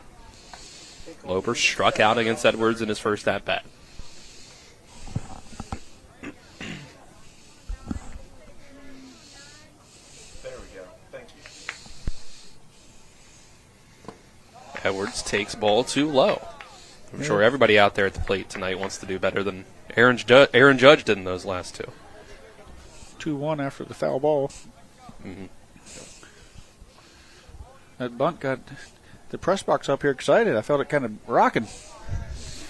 I think Chuck was running home. Loper. Press box was jumping after that bunt. We got a lot of people up here. It probably doesn't take much to move it around.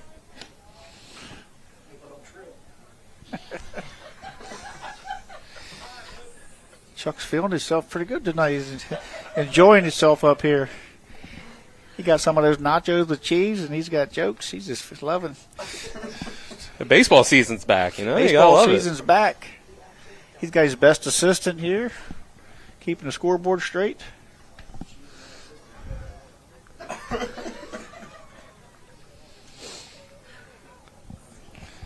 Two and two count. And Loper's going to step back into the box here. Loper, after the strikeout last time, started looking to redeem himself against his buddy here.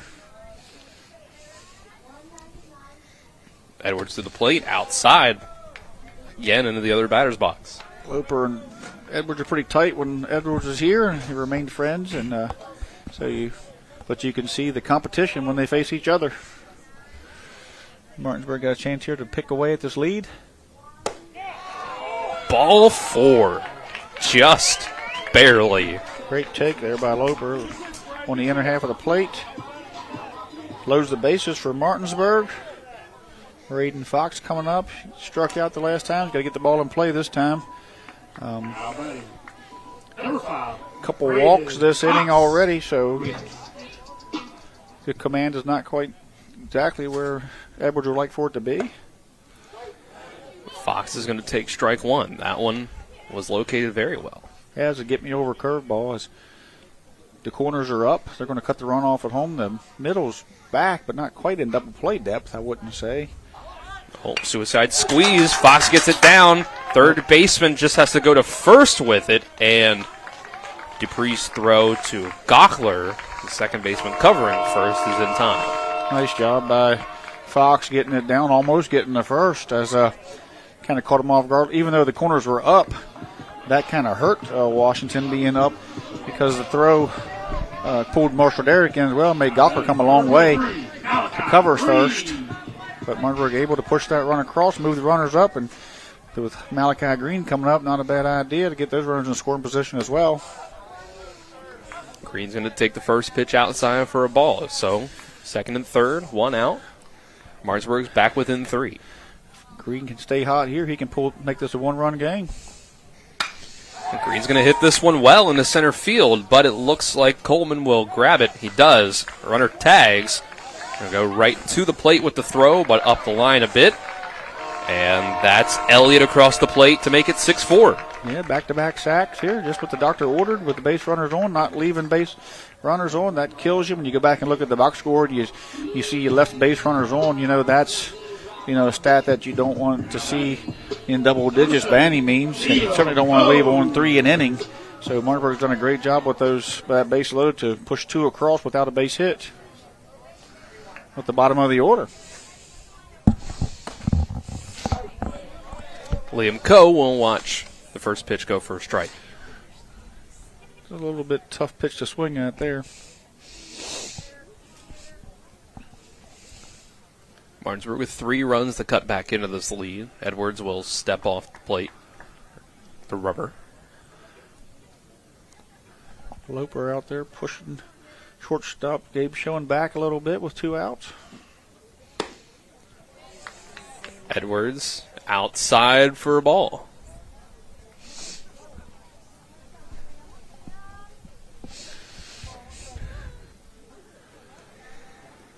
One and one to go. Not much to say after those 2 pitches. This is hit towards third base. He's going to bounce off of Dupree, but he's able to corral it, and it's in time for the third out. Close play. Very close play at first. Great job by knock it down, make a strong throw. Speed of the left-hander Liam Coe coming out of the box made that a very close play.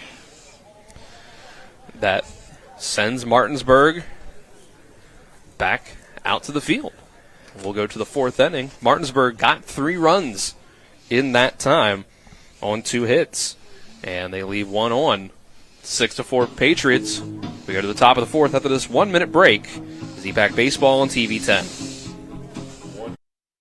At the Berkeley County Health Department, our motto is prevent, promote, protect. Since 1935, our mission has been to provide clinical and environmental services to protect the health of the general public. We're committed to building public health in our community by offering a wide range of services, including blood pressure screening, breast and cervical screening, family planning, counseling, lab testing, and more. We perform health inspections to make sure the restaurants you visit are clean, and we prepare and coordinate plans to respond to all hazards. The Berkeley County Health Department, 122 Waverly Court, Martinsburg. A DUI can be a life-altering experience. Put your future and well-being in the hands of someone who has spent 27 years defending citizens accused of driving under the influence throughout the state of West Virginia and hundreds of hours of training to be the very best for his clients in need. My name is Harley Wagner, and the Wagner Law Firm, West Virginia's DUI defense firm, is that place. One click, real defense. Wagner Law Firm, WestVirginiaDUILawyers.com. We are 6-4. Patriots have the lead. Martinsburg has cut back into it with 3 runs in the bottom of the third. It's 6-4, and now Jameer Brown will take the mound. Top of the fourth, brought to you by Skinner Accident and Injury Lawyers, representing accident and injury claims for over 50 years. Go to SkinnerWins.com. Grant Henderson's day on the mound is done. Brings up Jameer Brown against the Washington lineup. If you'd have told me that it'd be 10 runs after 3, I definitely would have took the under. Yeah. And I wouldn't have been afraid to put a lot of money on that. I'm not quite a betting man, but that would have felt like a sure thing tonight with those 2 pitchers on the mound. But these offenses, they keep fighting.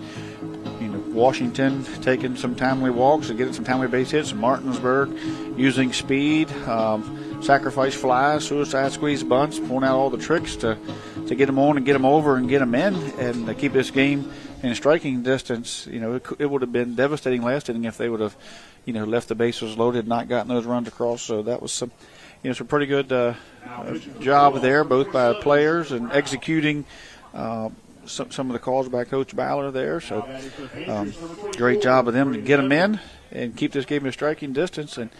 But it doesn't stop here for Martinsburg as Washington continues to put the pressure on as they 6-4 lead and bring one of the best hitters in EPAC to the plate and to continue to push these Martinsburg pitchers.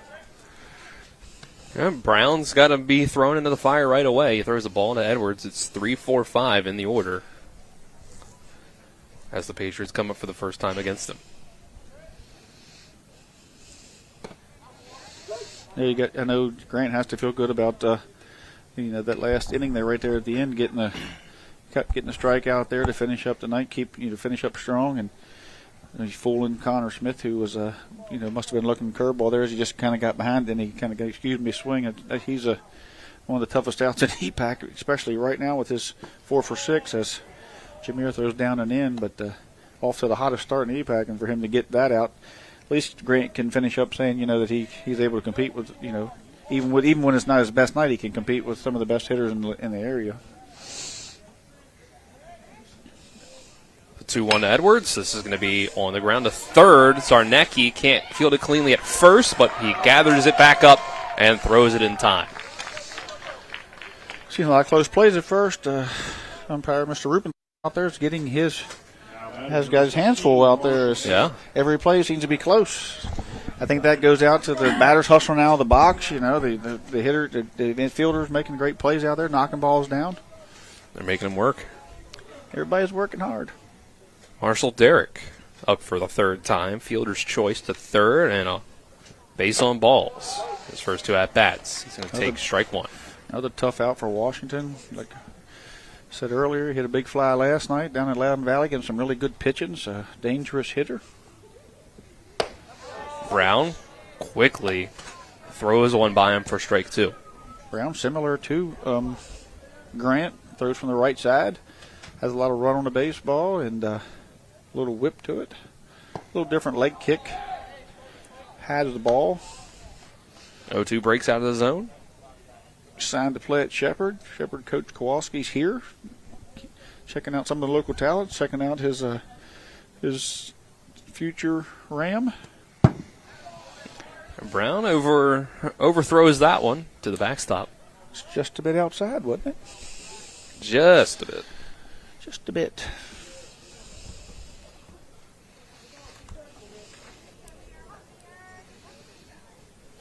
Two-two is the count. Derek readies. And the pitch is blown by Marshall Derrick for the strikeout.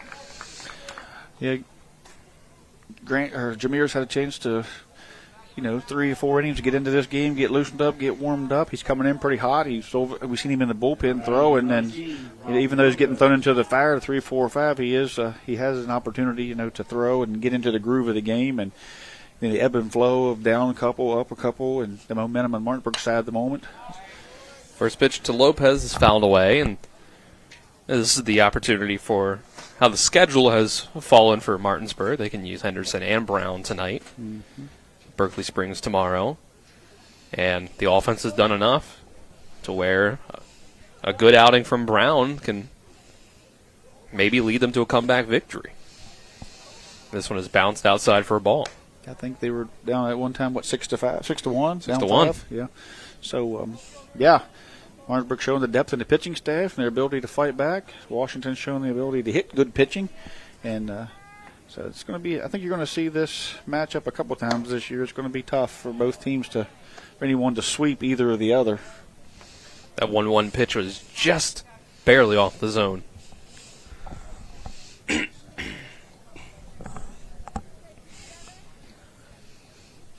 2-1 with 2 outs. That one further outside and high. Robbie Lopez reached on an RBI single in the first inning, and this is going to be a 3-1, 2 out, nobody on base fastball. That's I want to throw it and see how far you can hit it. We'll test him. It was an error by Brown at short last time Lopez was up. This is a ball out of the zone. Lopez gets on base with 2 outs. Lopez has been on base all 3 times.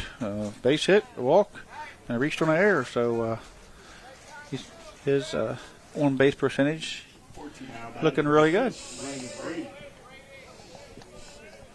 14 running, I believe. Cam Burdick out there once again running for the catcher. Landon Brady to the plate. And Brady's going to take strike 1. He's 0 for 2 with 2 groundouts.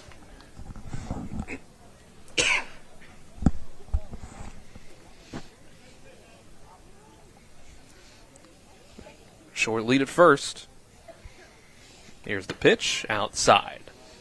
Shaping up to be a similar game that we watched last year here at P.O. Faulkner, that Jameer Brown walked off with the home run as this game tightened up, as neither team can get away from the other.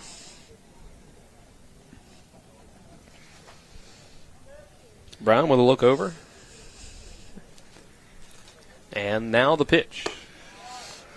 Edwards at 73 pitches, not seeing much action in the bullpen, so I assume he's going to come back out. No. The 1-1 was out of the zone.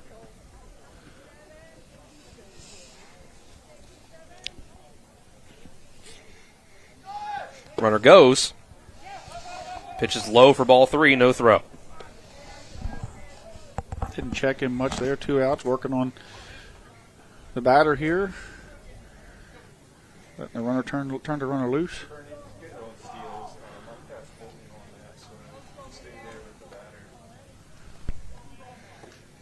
So Washington with a runner in scoring position in 2 outs. See what they can do with it. 3-1 pitch. Strike 2. Took the bat off the shoulder, but didn't go all the way through with it. Generally, Jameer is around the plate, and when he's not having a great day, it's not necessarily from walks. He generally just will get hits or the ball gets a little flat, but he is around the plate all the time and limits the walks. A grounder. Henderson throws the first in time. It's a clean inning to start things out for Jameer Brown. First inning that Washington didn't score. And there's Martinsburg's chance to get back in this one. Still down by 2. We'll take a 60-second break. We'll come back with the bottom of the 4th. This is EPAC Baseball on TV 10. When it comes to providing you with a better car buying experience, CMA's Honda of Winchester takes it personally. Why? Because we're employee owned. That makes us neighbors, and good neighbors take care of each other. Come experience the honesty, transparency, and value we provide every customer, every neighbor, each and every day. At CMA's Honda of Winchester, owners just care more about you.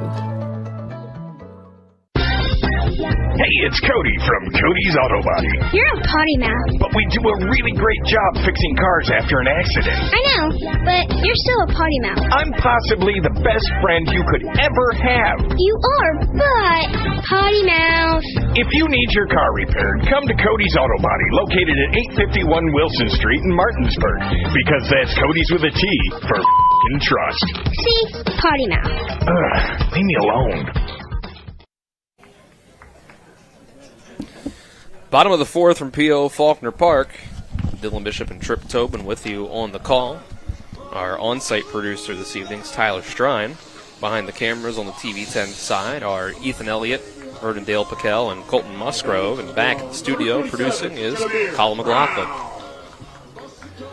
Big shot here for Martinsburg to change things. They got the top of the order coming up. They got Edwards at about 70-some pitches. They've had their first inning where Washington didn't score. And Brown takes the first pitch curveball in for an 0-1 count. Jameer Brown, after that clean inning, comes up to the plate, and this is a line drive right at Sven Dupree at third. Stayed back on that curveball and was rewarded with a barrel, but right at Sven Dupree. Nothing you can do about that one, as he did all he could to fight off, to stay back and drive that curveball. That ball gets over his head. It might be the triple down that line. I'm not sure the left fielder, James Moore's tracking that one before it gets to the fence. Brings up Grant Henderson, now playing shortstop. After 3 innings on the mound.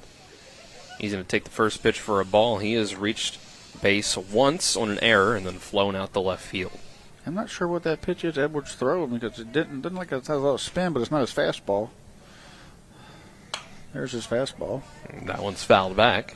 Jameer hit the curveball. It's either the curveball that he's not getting a grip on, or it's a pitch he's working on, or some type of changeup.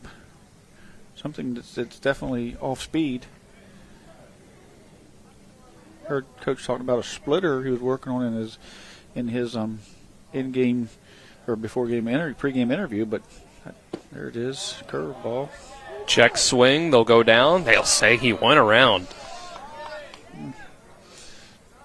Makes it 1-2. Got a better view than us from the top on that one. But I can't see that at all from here. First base umpire Rupenthal says he did go. And this one's hit into play. Shallow center field. Running in for it is Coleman. It drops in. And Henderson on his horse slides head first into second base.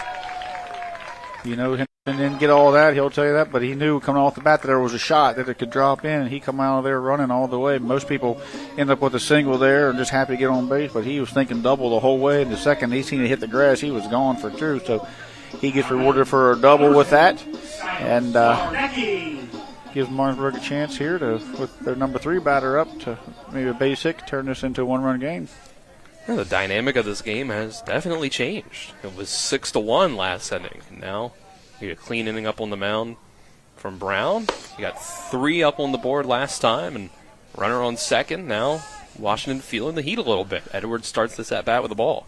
Yeah, Edwards has pretty much had at least a 2-run lead the whole time he's pitched. So Martinsburg needs to see if he could maybe put some pressure on him, see what he do. Plus, they're starting to get up here in the pitch count. When you do that, you start to labor a little bit and miss your spots a little bit. Edwards still competing hard. You've seen a lot of energy out of him. This is a 3-0 start against Zarnecki. Starting to rush a little bit, you know. His pace is picking up. At 3-0, in for ball 4. 4-pitch walk.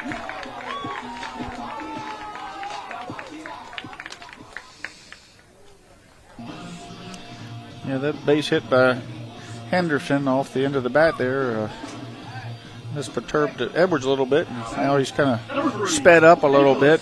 Probably just needs to settle down a little bit and go back to what was working for him.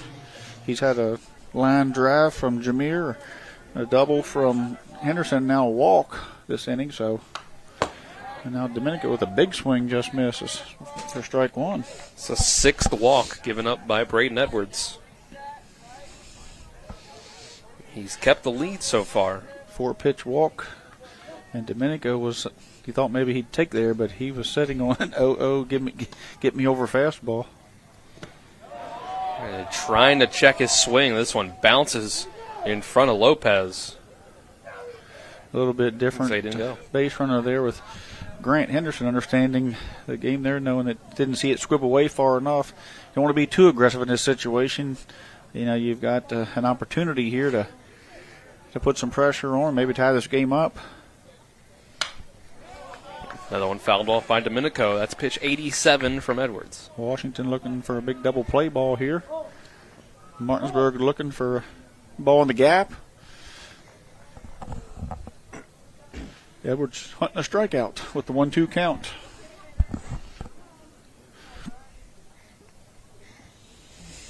Domenico hits this one up the middle for a base hit. They're going to send the runner home. No play.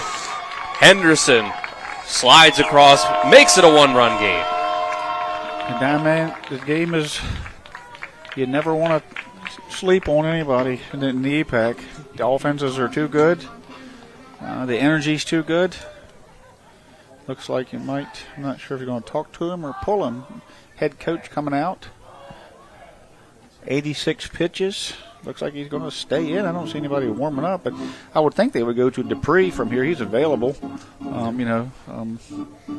They also have Brady. They've got a lot of guys in that Marshall Derrick throws. There's a pile of arms on this team.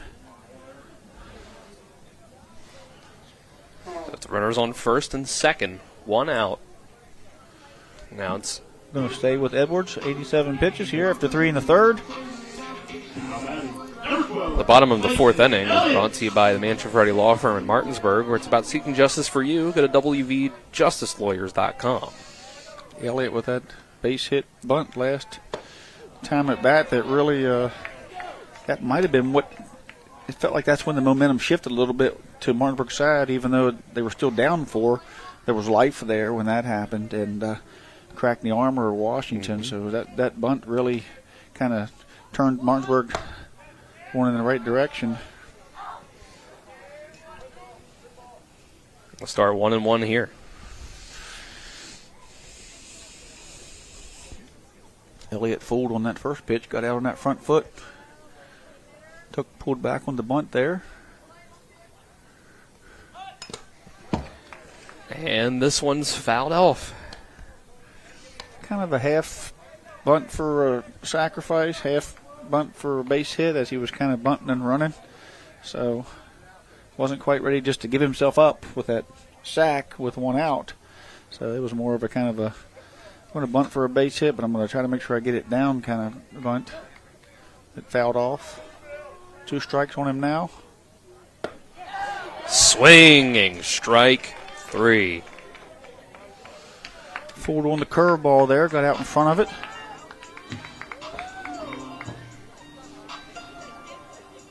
It's a 3rd strikeout for Braden Edwards. Tough sequence there for Elliott as he offered on the curveball. Then he gets 1-1. Then he gets the bunted, the ball up on the bunt, just fouled. Then he gets that curveball again. So tough sequence there for Clayton. Good job by Edwards to make quick work when these pitches are starting to dwindle as he gets a curveball in there for a strike against Loper. Loper 0 for 1 with a strikeout and a walk. Edwards wasn't happy with that walk last time to Loper either, as he thought he might have got him struck out on a pitch that was in.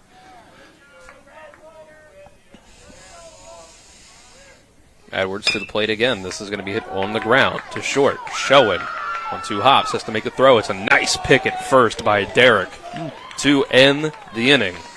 And Martinsburg leaves 2 runners on. It could have been the tying and go-ahead run. They do get the 1 run up on the board, though. So we go to the 5th. And we have a one-run game. Take the 60 seconds. Come back with Washington at the plate in the top of the fifth. This is EPAC Baseball on TV 10. The Classical Christian Academy at Bethel is helping create extraordinary futures. So we've seen improvements in our boys on the, as I said, arithmetic, reading and writing. I worked in the county, I worked in public school, and that's what I knew. And I knew I wanted to be able to give her more. So I would recommend this to anyone. You know, our daughter has thrived here. The family-like environment is exactly what she needed. The Classical Christian Academy at Bethel in Martinsburg, equipping children to lead lives of significant impact. I pre-planned my funeral to make it easier on my family. They were relieved to know I'll get just what I want. My family actually thanked me for taking matters into my own hands. Turns out having this awkward conversation wasn't awkward at all. Pre-planning is my choice. There are certain things about me my family may not know. Now they won't need to guess. The choices are yours. The peace of mind is theirs. Pre-plan your funeral with Brown Funeral Homes and everything will be taken care of. Find out more online at brownfuneralhomeswv.com. Brown Funeral Homes, here for you. We move to the top of the fifth, which is brought to you by CMA's Martinsburg and Winchester dealerships. Proud to be the owners who just care more. Jameer Brown back to the mound for the Bulldogs, and it's now just a one-run difference here from P.O. Faulkner Park between Martinsburg and Washington. Dylan Bishop and Trip Tobin with you on the call. Colin McLaughlin back at the studio. Ethan Elliott, Ethan Elliott, Vernon Dale Piquel, Colton Musgrove behind the cameras. Tyler Strine, a lot of times behind the camera. Today is the on-site producer. That's what you call that guy, the on-site producer? The guy that sits to your right?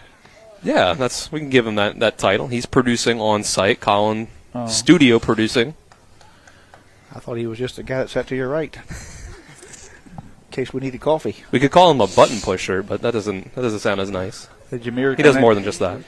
That's kind of where the game's going to twist here, because you got Washington 7-8-9 coming up against kind of refreshed Jameer Brown, and next inning you have Martinsburg 7-8-9 coming up against. Looks like someone's down there warming up. Probably going to be Dupree. So Washington would love to tack on a few runs and bring in a fresh pitcher there. Martinsburg would love to get another 1, 2, 3 and put another 0 on the board for Washington. This one's way outside. We'll start this inning. Yeah, when he reaches back and kind of rushes to the plate, he gets mechanics gets off, as you can see, but he feels that. He knows the adjustments he has to make when that happens. There's this one fouled away down the left field line. Gockler once again starting an inning for Washington, like he did in the second and the third. He's like their leadoff. Second leadoff. That's 7, 8, and 9, bottom third of the order. The leadoff guy, most time, he only leads off one time. Brown may have gotten him to swing through. Yes, he did. They checked down the first base.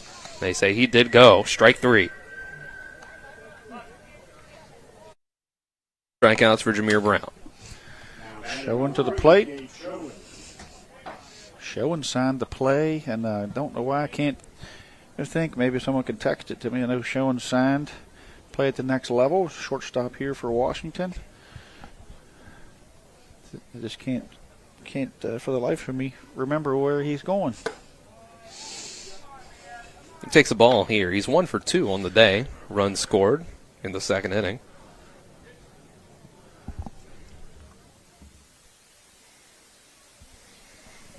Tough night for Berkeley Springs as they get ready to take on Martinsburg tomorrow. They lose to Kaiser 14-0.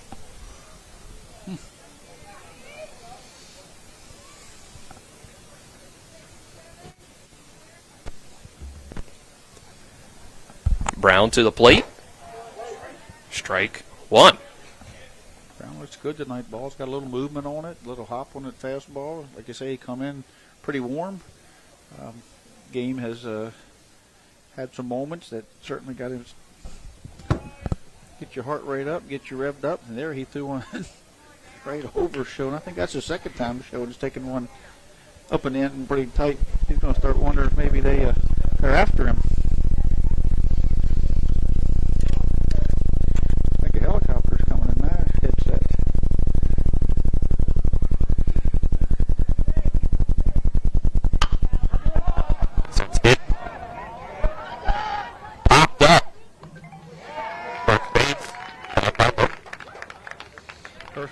popped up there to Bradley Loper. Loper comes in, makes the play. Jameer Brown. That is one. In case something goes bad there. Bring James Moore up. James got a base hit the last time. 2 down quickly here.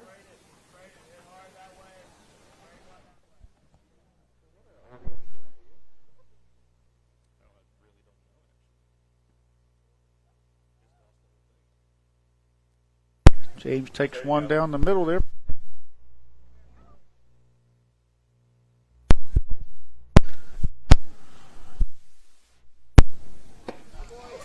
Strike 2. There we go, strike 2. Sorry for our technical difficulties Strike here. 2 there to James. Jameer Brown trying to make quick work of Washington this inning as Sven Dupree's warmed up and on deck, the leadoff hitter. Last time James was up, base runners on scoring position. He shortened that bat up. He's doing it again here. You see him choking up. He'll kind of shorten that swing way up and just try to slap it in and find some green somewhere we can get on base. Brown's 1-2. It's going to be a short grounder right back to the pitcher, underhanded and in time. Route number 3. It's a 3-up, 3-down inning. I believe a first one of the day. Game was dragging there for a while. It was taking a while. Well, that's going to send us to the bottom of the 5th after the 60-second break. This is EPAC Baseball on TV 10. Life is evolving. Over the past decade, the way we do almost everything has changed. Get on your phone, see something you like, click on it, and it shows up at your door. Why should the way you have your car serviced be any different? Why waste your time going to a dealership service department when Hagerstown Ford and Hancock Chevrolet will come to you? They service all makes, all models, and offer full parts and labor warranties. Hagerstown Ford and Hancock Chevrolet will come to your door or office and service your vehicle while you're doing what you need to be doing, conducting that business meeting or mowing the lawn. Why take time out of your busy schedule when you don't have to? Hagerstown Ford and Hancock Chevrolet's friendly, knowledgeable staff will come to you where you live or where you work for full service maintenance, from oil changes to tire rotations, brakes, batteries, multi-point inspections. They handle it all. Hagerstown Ford and Hancock Chevrolet is committed to delivering the best of the best to their customers. Trust them to service your vehicle where you're at home or at work. Skip the time-consuming and terminal wait at the dealership. Schedule your appointment at fordofhagerstown.com or hancockchevy.com. Back for the bottom of the 5th, which is brought to you on TV 10 by Trips Flooring. Not sure where to go or who to trust with your flooring needs? Call Trips Flooring at 304-229-7009 or online at tripsfloorsanding.com. We have a new pitcher up on the mound for the Washington Patriots. I believe that is Sven Dupree. Yeah, Dupree went to the mound, and I think Edwards went to first, and Marshall Derrick went to the first baseman. Last inning went to third, so those 3 guys still in the same line, just switched up a little bit. Doesn't change the batting order at all. Moving around on the corners. Thanks to Cole Smith and Michael Poltar, a couple of EPAC guys that are off at college at Potomac State and Hudson, texted me and let me know that Gabe Schoen is going to West Virginia Wesleyan, where he signed at. So I appreciate those guys tuning in, and really impressed that they're watching baseball tonight. A lot of guys don't watch baseball anymore. They just so I'm glad those guys are out there getting all the baseball they can. Dupree's first pitch bounces for ball 1. It's 7, 8, and 9 for Martinsburg's lineup this time around. Yeah, so I said when Jameer was able to go 1, 2, 3 with that lineup, they could teeter right here late in the game here with this lineup as to how many times you're going to turn the lineup over again. If Martinsburg can get a few guys on, get a chance to see their top of the lineup in the 5th and the 7th. If Jameer stays hot, he could face the top of the Washington lineup one more time. So that could be, here is a big spot here for Martinsburg to turn their lineup over and get a few guys up. Fox looks at this one low. They're going to have to get through another big arm for Washington, as Martinsburg has a few big studs. Washington has a couple themselves, if not more than a couple. On the 2-1 count, Fox swings through this one. They probably got one of the better pitchers in the state who's over there injured at the moment, Jackson Earl, who's just kind of bad in his time before he can be completely healthy and get back up on that mound. Fox chases this one. Drop third strike. Throw over to first by Lopez in time. Dupree starts off his night on the mound with a strikeout. He's tough to hit. He came in here last year and really held Martinsburg down. And it wasn't until the extra inning walk-off for Jameer that Martinsburg was able to pull it out. So he has success here at Martinsburg, has success on this mound. And Malachi Green will come up and take strike one. Malachi has been one of the hottest hitters. Tonight he's gotten himself a single and an RBI on a sacrifice fly. Green wanted to put that one in play. That was a breaking ball he got out in front of. If you're home watching a little spring training game, the Orioles and the Yankees playing, Kyle West is 1 for 1. Oh, yeah. The double and an RBI. How about Kyle that? West getting his shot. A couple of Hedgesville alum and Post 14 alum out there getting it done at the MLB level. Yeah. 2-2 count now.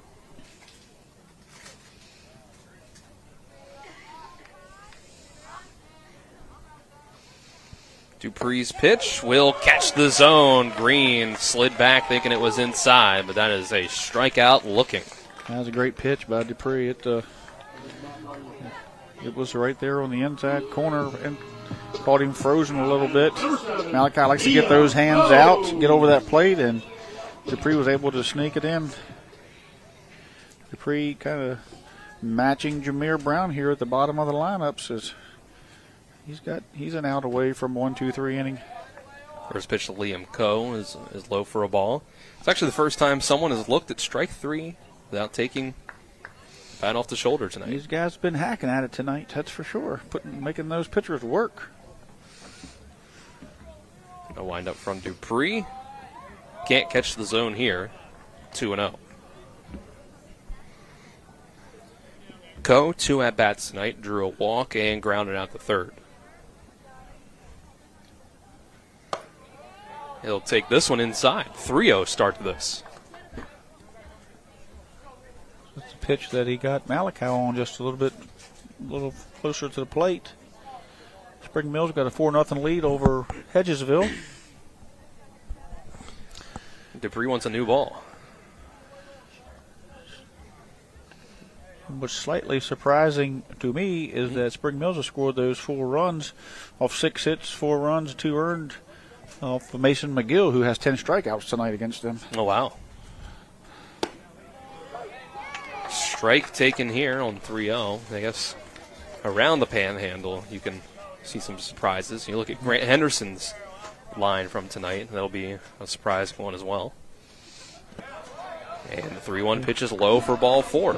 Yeah, another bet I would have lost if you had told me that Grant and McGill would give up 4 or 5 runs in a couple innings. Luckily, Tripp, this is a big week for losing bets with the March Madness tournament going on. A lot of bracket busters out there. But I'll tell you, those are a couple guys that I wouldn't want to face, McGill and Henderson. But at the moment, Spring Mills holds a 4-0 lead. And Bradley Butts has thrown 4 complete innings, only giving up 3 hits, no runs, and struck out 4. For Spring Mills, that is. Runner goes, but the pitch gets to the backstop. Coe will have an easy so here's where the tables could turn again, like I say, with the Martinsburg getting back to the top of that lineup every time. But everybody that gets on now gives them a chance to get another guy up in the 7th. Coe, the freshman, taking off first move. Brown's going to take strike 1 on the 1-0 count.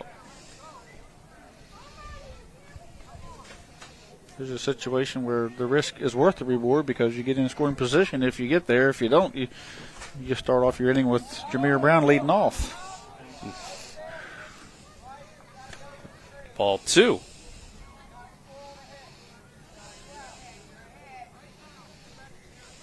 Brown in 3 at-bats has drawn 2 walks and lined out to third. And this is right back to Dupree again. Just like last at-bat, but Dupree is just going to take it himself to the bag for the 3rd out. Big play by Dupree there. Call it G1, unassisted. Go to the 6th inning. Washington still has that 1-run lead that they can try to extend. After this 1-minute break, this is the EPAC Baseball on TV 10. Hi, Crescia Hornby here. Larry DeMarco, broker of Modern Realty Results, believes he has some of the best real estate agents in the Eastern Panhandle. Agents at Modern Realty Results have years of experience and knowledge of the local real estate market. Agents within the office work as a team to provide quality customer service. We strive to always ensure client satisfaction through handling every transaction with honesty and integrity, all while offering competitive rates. Modern Realty Results is veteran-owned and managed. Please call us at 262-4222, modernrealtyresults.com. A DUI can be a life-altering experience. Put your future and well-being in the hands of someone who has spent 27 years defending citizens accused of driving under the influence throughout the state of West Virginia and hundreds of hours of training to be the very best for his clients in need. My name is Harley Wagner, and the Wagner Law Firm, West Virginia's DUI defense firm, is that place. One click, real defense. Wagner Law Firm, WestVirginiaDUILawyers.com. We're back on TV 10 for the top of the 6th inning, which is brought to you by Parsons Ford at 1400 Shepherdstown Road and online at parsonsford.com. They became number one by making you number one first. Parsons. Jameer Brown, through 2 innings, has given up just 1 walk. And otherwise, Washington has not yet had success against him. But now it's the top of the order with a shot at it for their first time against Brown. Sven Dupree and Connor Smith will be the first 2 up. They have yet to see an at-bat against Jameer Brown. It'll be Braden Edwards to follow. So, top of the order, Washington perhaps their last time getting it up to bat. And this game has gone so long here tonight that Tripp had to go get another cup of coffee. Yeah, getting a little chilly in this window. That too, yeah. Got to warm yourself up.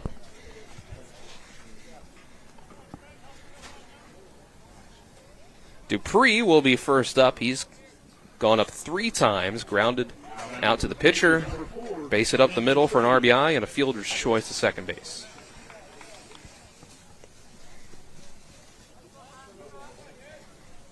Excuse me. Zarnecki at third base will play about even with the bag. He'll come up to the grass and foul tip to the backstop on the first pitch of the inning.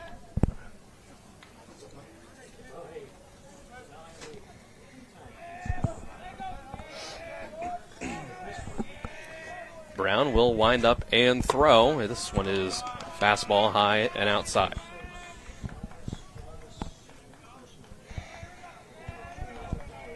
Brown's 3rd inning of work after moving in from shortstop, swapping places with our starter tonight for Martinsburg, Grant Henderson. Dupree fouls off another.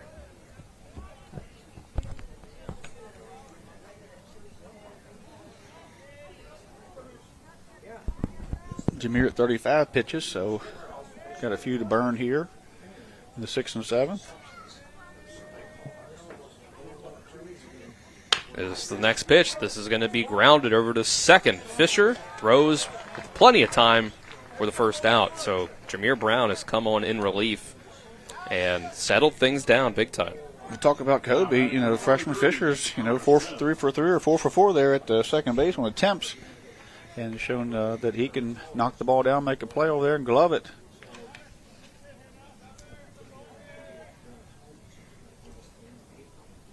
Connor Smith back up, struck out last time up, but that was Grant Henderson. That was the last we saw of him. First pitch Brown shows him today is a fastball up high.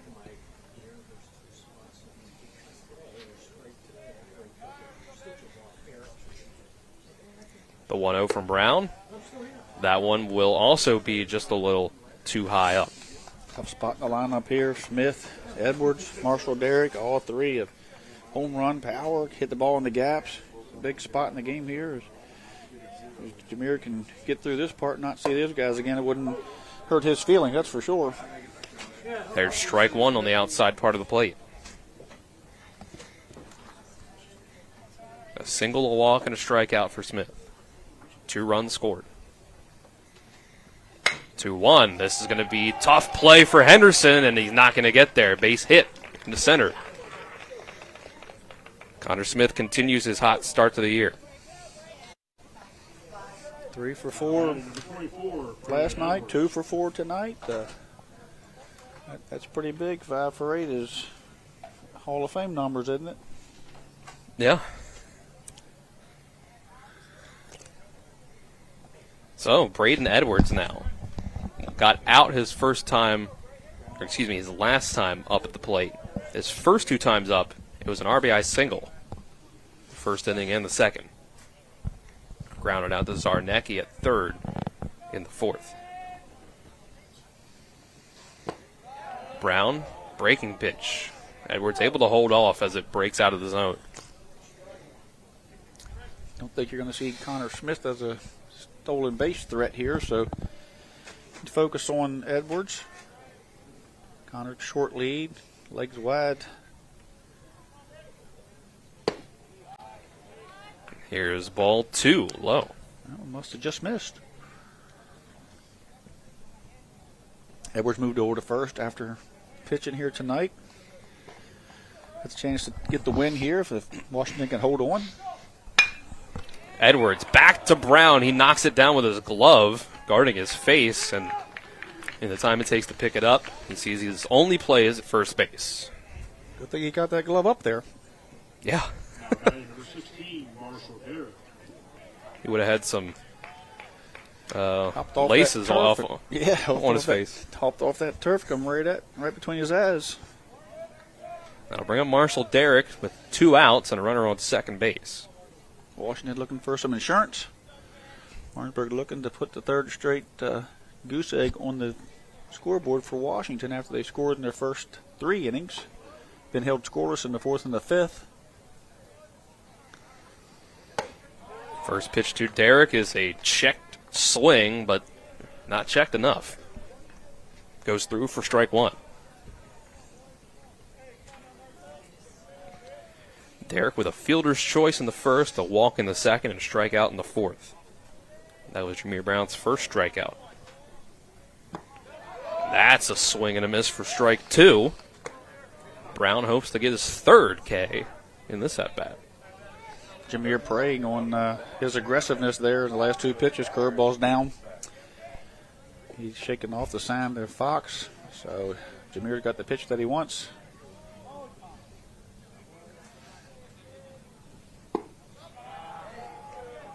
The 0-2 is low, right below the knees. Good pitch. Tough one to take. Jameer's getting the signal here. Derrick's kind of leaving the bat on his shoulders, waiting.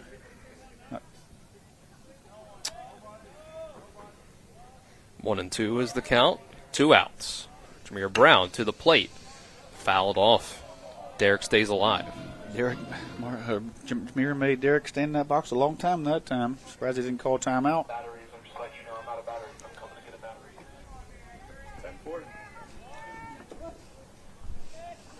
Robbie Lopez on deck if the Patriots can extend the inning. Another 1-2 from Jameer Brown. That's a swinging strike 3, but it gets to the backstop. Throw in time by Braden Fox on the drop 3rd strike. Big strike out there. Great play by Braden Fox to get up and get moving. That ball got all the way, got away. So Washington, this trip foreshadowed. 3rd straight inning without a run after scoring 6 in the first 3. That means Martinsburg is still only down by 1. They're down to just 6 outs to work with, though. After this 1-minute break, we'll see what they can do in the bottom of the 6th. This is EPAC Baseball on TV 10. It's the new normal. You live, work, and play everywhere. Whether it's the family car or the family business, you need insurance that keeps pace with your changing life. Home on the job or working from home, peace of mind comes from knowing your whole world is covered. No matter what happens or how big it grows, whatever your new normal, Erie Insurance's award-winning service and personal agents can keep pace. Call your local agent today or visit erieinsurance.com for a quote. When it comes to surgery, experience and innovation matter. At WVU Medicine, our board-certified surgeons use the latest robotic and minimally invasive techniques to provide better outcomes and faster recoveries. We offer a full range of procedures including advanced hernia repair, anti-reflux surgery, breast cancer surgery, colon resection, gallbladder removal, skin cancer, and lesion removal. Trust the region's leader in advanced surgical care. Call WVU Medicine Surgery today at 304-596-2150. Bottom of the sixth on TV 10 is brought to you by Hagerstown Ford, revolutionizing the car buying experience. Buy your next vehicle online and they'll deliver it to you. If you don't like it, they'll take it back. Visit them online at fordofhagerstown.com. Dylan Bishop and Trip Tobin with you on the call. And back in the studio, Colin McLaughlin, Tyler Strine, producing on site. Behind the cameras, Ethan Elliott, Colton Musgrove, Vernon Dale Piquel. If you're listening to the March Madness tournament on Talk Radio WRNR, or plan to later, you may know that it's been a rough day for you, for your bracket, if you picked a lot of upsets. There's been no double-digit seeds to win today. And none currently playing that look like they're going to. We just got 4 games left to start later. But here at P.O. Faulkner Park, it's a 1-run game in the bottom of the 6th. Martinsburg up with a top part of their lineup here, Grant Henderson, the shortstop, taking ball 1 against Sven Dupree in his second inning of work. It's 2-3-4 in the order due up. Anybody who checked out when Martinsburg went down 6-1 was missing a great game. Absolutely. Here comes strike 1 across.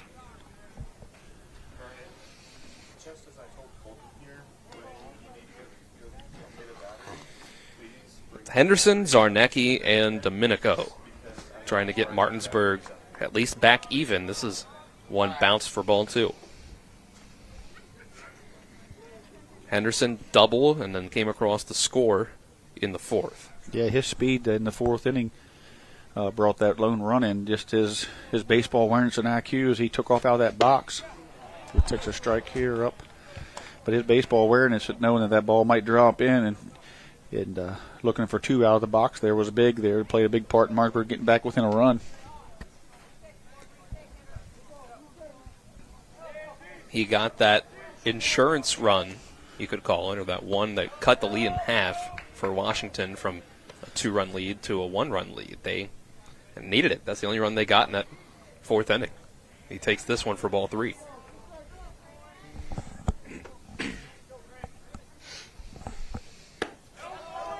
The 3-1's outside. Sorry about that. Big leadoff walk there on that 3-1 pitch. I think, you have to look at this ball game right now, and I'm not sure how it's going to end. But I think when you look at Coach Bowler saying that we can't make this too big, we can't make this game too big, and so that didn't put a lot of pressure wasn't not a lot of pressure on you, and you go down 6-1, and your coach is not over there tense and upset, and you got one of your aces on the mound, things aren't going your way, and your coach is just over there continue to coach saying stay in the game, you kind of let it come to us, we'll pick away at it, we'll chip away at it, as opposed to emotion sometimes trying to come in and knock Martinsburg off from Washington's side because they've been your kind of Achilles heel. At the end of the day, I think that was huge on Coach Bowler's pregame interview, and I'm not trying to blow his horn too much, but if you watch this game, exactly what happened is Zarnecki lays this one down. They're going to try to manufacture the run. They will sacrifice him over to second. Because Martinsburg just hasn't made it too big. Had gotten too upset. I mean, most high school baseball teams fold 6-1 when their ace is on the mound. You just throw it in a towel. Didn't fall apart, didn't get down on themselves, and they were able to come back with 4 runs in those next 2 innings, bottom of the 3rd and 4th. So I think that's why Martinsburg's in it, because that was their approach tonight. Yeah, they waited it. Oh, here's a pickoff attempt. The second is thrown into center field. Grant Henderson's going to get over to third with 1 out. This is a chance for Domenico. He could sacrifice him across the plate and tie the game. That was big there as that ball got away. We were talking about the approach to the game, and Sven turns around and tries to pick tries to pick Grant Henderson off, ended up in center field. Center fielder Camden Coleman I think he caught him off guard a little bit as well. First pitch taken for strike one. I think the catcher told us where that one was at, by the way. He pulled it back in. Domenico, sacrifice fly RBI, a walk, and an RBI single. Here comes the squeeze. Henderson slides across the plate, and the game is tied. Throw to first in time for the second out, but Martinsburg with the squeeze bunt makes it 6-6. You got a tie ball game. At first, I thought that it hit Robbie Lopez's glove the way it kind of made that noise, and the defense was expecting something from Martinsburg, but Domenico just laid down the perfect bunt, and no play at home at all for Martinsburg, or for Washington. As now you're looking at a tie ball game. Strike one to Elliott. As Martinsburg continues to say, we're not going to leave base runners on base. We're going to get them in one way or the other. 0-1 to Elliott. High for ball one. Domenico's a guy who can hit the ball of the park, and yet, you got to push the outfield back. Just takes the ball low, and you got to bring the infield in. It leaves a lot of gap because you're not sure what Martinsburg's going to do. Because 1 through 9, they're bunting and moving and running. Could be a lot of no man's land out there.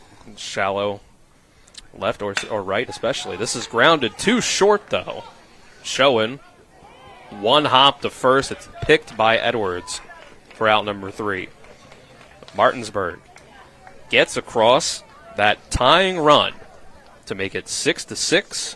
We will go to the 7th inning. Hope you didn't tune out after the top of the 3rd when it was 6-1. We're back even. We'll take a 1-minute break and see what the 7th brings us. This is the EPAC Baseball on TV 10. Car accident? Get more with Mansion Ferretti. If you've been injured in a car accident, there are 3 things you need to know. 1, do not discuss your accident with an insurance company before you talk to a lawyer. 2, on average, car accident victims with a lawyer get over 3 times more money than those without one. And 3, at Mansion Ferretti, if we don't win, you don't pay us, guaranteed. Car accident? Get more with Mansion Ferretti. 304-264-8505. Providing reliable protection since 1877, we are Farmers and Mechanic Insurance Companies. For over a century, we have been dedicated to provide dependable insurance protection and excellent customer service. We specialize in auto, home, farm, and business insurance. Our products are backed with personal, hands-on service. You can trust us to protect what matters most to you. For all of your insurance needs, there's Farmers and Mechanics Insurance Companies.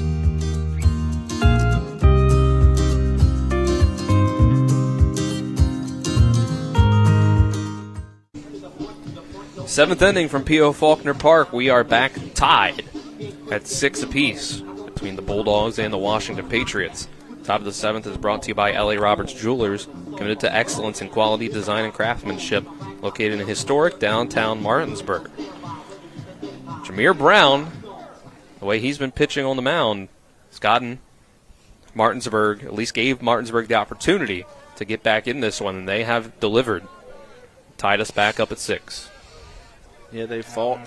Washington was the tale of 2 games here. The first 3 innings, Washington dominated there on their offensive innings, and Martinsburg later in the 3rd brought 3 across and has seemed to have held the momentum of the game since then in the latter half of the game. It's 5, 6, and 7 for Washington in the order. Lopez, Brady, and Gockler. Over at Hedgesville, Spring Mills is still holding a 4-0 lead. Mason McGill's on the mound, 4 1/3, 90 pitches, 5 hits, 4 runs, 2 earned, 10 strikeouts, 3 walks. And Bradley Butts continues to keep Lopez on the ground. It hits off the glove of Zarnecki, but to Henderson, it's not going to be in time as Lopez slides headfirst into first base. A heck of a throw by Henderson as off of Zarnecki's glove. Henderson come up, looked like nobody had a shot at it. It looked like no one would have that kind of arm or throw, and he made it close. Got the leadoff man on top of the 7th. Yep. and maybe expect a big bunt here from Washington. I'm not sure. Have they attempted the bunt? I don't think they've attempted the bunt tonight, have they? I don't think so. That I recall. They really haven't had to. They've been ahead the whole game.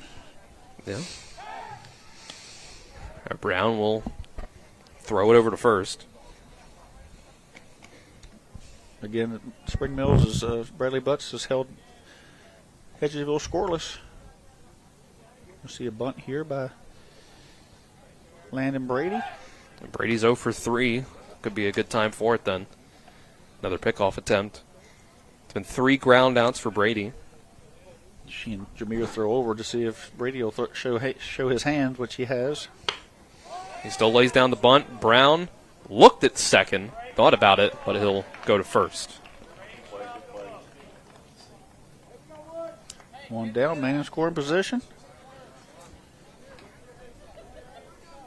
Gockler to the plate. A walk and 2 strikeouts tonight.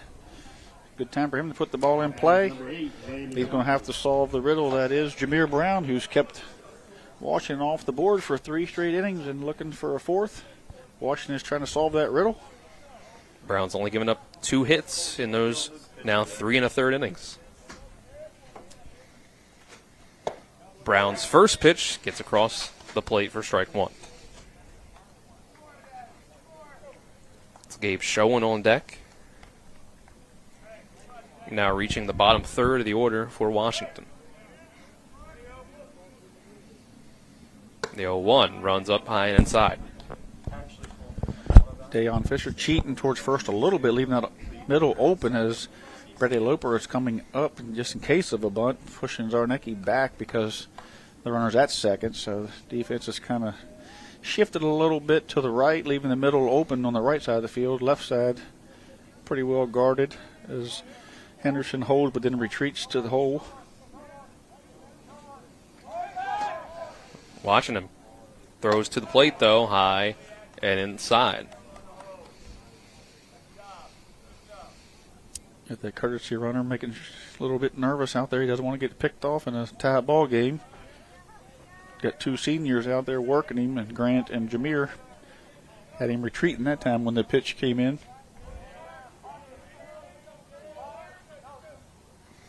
Two 2-1. Big cut. Gockler, nothing on it. 2-2.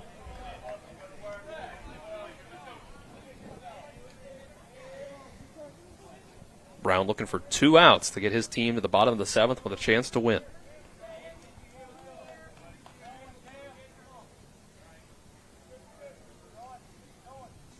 His looks back at the runner at second. Now to the plate. Strike 3. Gockler frozen. And that's a hat trick. 3 strikeouts for the second baseman of the Patriots. Now batting number 3, Gabe Schoen.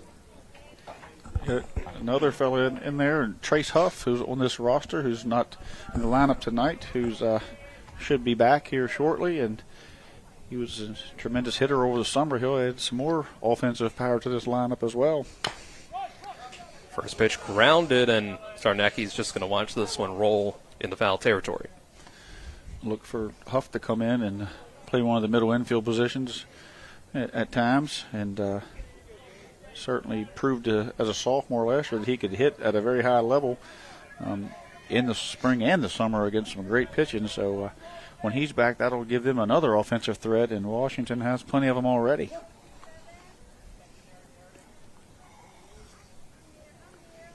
Brown will step off after being ready for the 0-1. It's quick time, though. He's back on the rubber. There's a look to second, and time called at the plate just before the pitch. Schoen, got to first base on a single in the second inning. Struck out swinging in the third. Popped up to Loper in the infield in the 5th.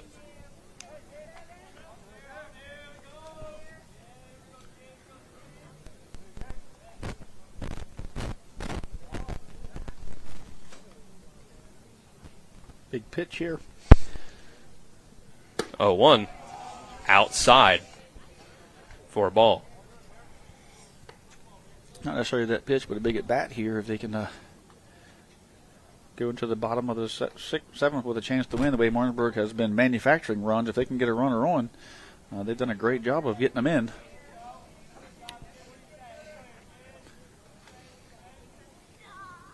Brown, another look to second. 1-1 pitch. This is going to be hit the right field. Running over for it's Domenico, but it's going to get foul. Got down there in the right visitor's bullpen. If that thing found the line, it could have been in big time trouble. Little air under it. 2 out now. 2 strikes. Push the infield back. Make sure the ball doesn't get through. Pushing Bradley Loper back. Deion Fisher pushed back. Everyone's going to push back. Make sure the ball doesn't leave the infield to save a run on a ground ball that might squib through. In a situation here where you just want to make sure you do not let it get to the outfield if you can't make the play at first. Brown needs 1 strike to get out of the inning. Here's the pitch, and he's got it. Showing. Swings at one, breaking out of the zone. And the Patriots go down without a run. And with that, Martinsburg now has the shot. Bottom of the 7th. We're tied up. See what the Bulldogs can do after this 1-minute break. This is EPAC Baseball on TV 10. The Eastern Panhandle is home to teachers and healthcare workers, farmers and fishermen, servicemen and women, golfers, bicyclists, and people who love the outdoors. Where we call home isn't any one thing, so we're not either. At Rosedale Funeral Home and Cemetery, we are honored to help you plan a celebration of life that reflects one's individuality. Our trusted local team is here to see that your wishes are honored and that your special story is told. Not sure where to go or who to trust with your flooring project? And start with Trips Flooring, proudly serving the area for more than 25 years, specializing in floor sanding and refinishing, along with installation of new flooring, including hardwood, tile, vinyl, laminate, carpet, and the hottest trend in flooring, luxury vinyl, tile, and luxury vinyl plank. Are you on a budget? Check out their warehouse, cash and carry, or call 304-229-7009, or visit them online at tripsfloorsanding.com. Bottom of the 7th inning on TV 10 is brought to you by Cody's Auto Body at 851 Wilson Street in Martinsburg. Family owned, offering superior customer service and great pricing for a job done by experienced and certified technicians. 304-901-4777. Dylan Bishop and Trip Tobin with you on the call. Tyler Strine producing on site. Colin McLaughlin producing back at studio. Behind the cameras, Vernon Dale Piquel, Ethan Elliott, Colton Musgrove. Tie game, Trip, a lot different than what we saw after 2.5 innings when it was 6-1 Washington. Yeah, it's been a heck of a game. It's had its ebbs and flows, ups and downs, had some emotion early. Now that emotion has caused Washington to tighten up a little bit, give Martinsburg a chance to get back in it. Martinsburg earned a few, Washington give them a few. I think that goes both ways, and now they're both locked up here and settled in. It's third inning. 6-6 ball game. Third inning of work for Sven Dupree. He'll face Loper, Fox, and Green. 6, 7, and 8 in the order. Have a 1-1 count now. Loper, big cut at that one. Can't hit it. Seen Loper go yard here too as well, so can't make a mistake there either. Loper, a strikeout, a walk, and a ground out today. And that's another big swing and miss. Dupree gets the strikeout, his third in as many innings. Loper goes down. Number 5, Braden. Brings up Braden Fox. Fox so far struck out in the second. Laid down a squeeze bunt for the RBI. And then struck out in the 5th. First pitch is a strike.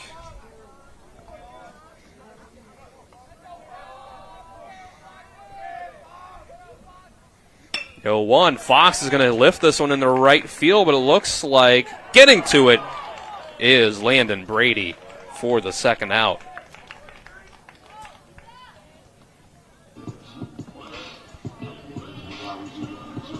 Brady got that one on the tip of the glove in the end, snow-coned it. Number 23, So, last chance in the 7th is Malachi Green.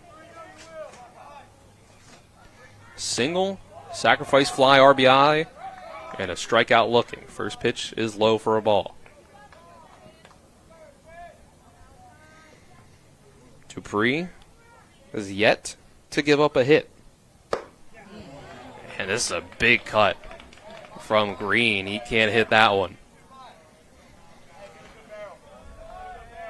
Been 1 run given up by Dupree, 2 walks, but no hits. And this is going to end that streak. Green lines this one into right. Nice shot, puts the winning run on base for the Bulldogs.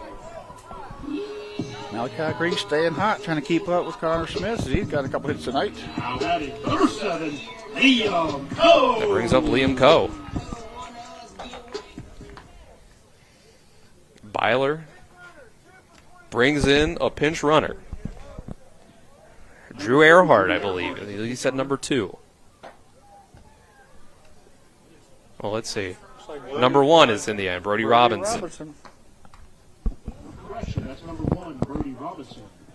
Brody Robinson coming in here.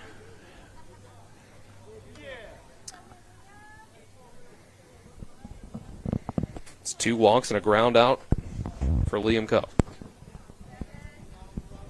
Huge spot for the freshman here. Man on first. Brody on shows got some speed there. Coe takes the first pitch for a ball.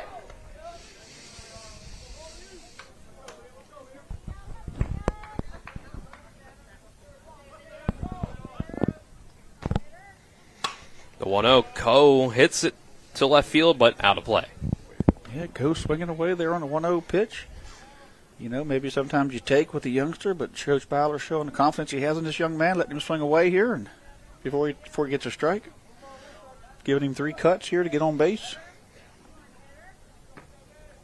The 1-1 runs inside for ball 2. Coe hung in there. Close to hitting him. Yeah, I think you can. It says a lot when you can trust a young man to, you know, that you don't have to take the bat out of his hand or dictate his at bat as a freshman, letting him swing away there and showing that he can handle the bat. Coe lets this one go, but it's taken for strike 2. Top of the order to follow, Jameer Brown on deck.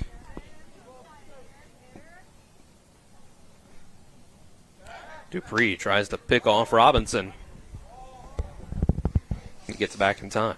Smart play, 2 strikes, 2-2, good time to run with 2 outs. I doubt he'll run here with Jameer on deck. Pitch from Dupree just outside, tried to hit the same spot. Now the count's full. You've gotten that call a few times tonight as Allison has given a ball or so there off the black there once or twice, so I'd go out there myself and try it.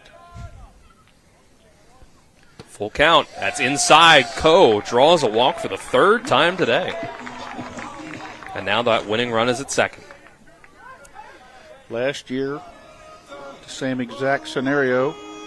Sven Dupree on the mound, tie ball game, and Jameer Brown ended the game on a walk-off. Could be deja vu here as we have the same setup. Jameer ended it with a home run last year this time. This year, all he needs is a base hit. So.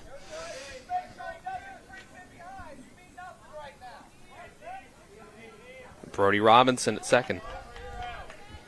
It's Coe at first, and you heard Byler yell over to his freshman at first. You mean nothing right now. Don't get yourself picked off. Brown takes the first one for a ball. Don't get back picked. Don't get nothing, right? This huge 2-out base hit by Malachi Green. And then the great at bat by Liam Coe taking the walk to give Martinsburg a chance to put one of their best hitters up. The 1-0. Brown into right field, going back for it, and caught by Landon Brady. Wow. We will go to extras. That was a heck of a play because he drove it tailing away from him. I mean, and he made it look easy, too. We'll take a 60-second break and come back with the 8th after this 1-minute break. EPAC Baseball on TV 10. With 4 new car dealerships and 4 used car dealerships in 3 states, Parsons is the largest used car and fastest growing new car dealer in the tri-state area. Take Parsons Ford with huge savings on hundreds of new Fords, financing from 0%. Parsons' goal of financing for all. And Parsons' famous above-market trade-in allowances that help make Parsons #1 for used cars, too. See why so many won't buy anywhere but Parsons Ford in Martinsburg. We became #1 by making you #1 first. Parsons.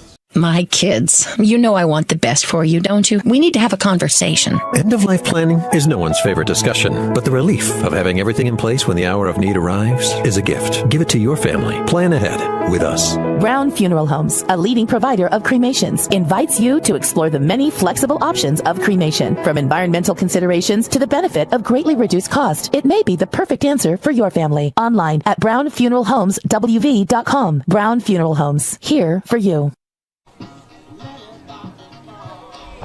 Free baseball here from P.O. Faulkner Park. It's the 8th inning here between Washington and Martinsburg. Jameer Brown back on the mound after he just barely couldn't get enough on that last hit to get it over the head of the right fielder for a walk-off. Yeah, it wasn't a pop-out. It was a line drive as he drove that pitch and left the bat out. I was pretty confident it was going to fall in, and an unbelievable play out there by the right fielder, Brady, who retreated and went over his shoulder there to make that play. He made it look easy, and it was not easy by any means. So a great play out there, and Washington still has life, and they but that was the first time tonight that they had really faced a lot of adversity as Martinsburg went from being down 5 and kind of shooting himself in the foot to putting himself in the driver's seat their last inning to now free baseball, right? But, you know, Rick Kozlowski's up here in the press box with us, and he said, you know, the last game I did was the 13-inning thriller out at Hedgesville, so expect extra innings, and so here we are. So that's who we can blame. This is one off the glove at short of James Moore. Or, excuse me, off the glove of Grant Henderson. It's a base hit for James Moore, and that's the 9-hitter starting things off with a leadoff single. Yeah, James has had a night tonight, given an opportunity. He didn't play last night, I don't believe, and tonight here he is with a couple hits, RBI, and making some noise there in that left-handed batter's box in the 9-hole. Now here comes Washington with the top of that lineup with all that power and speed coming up. And Brown's at over 60 pitches thrown at this point early in the year. Time is called.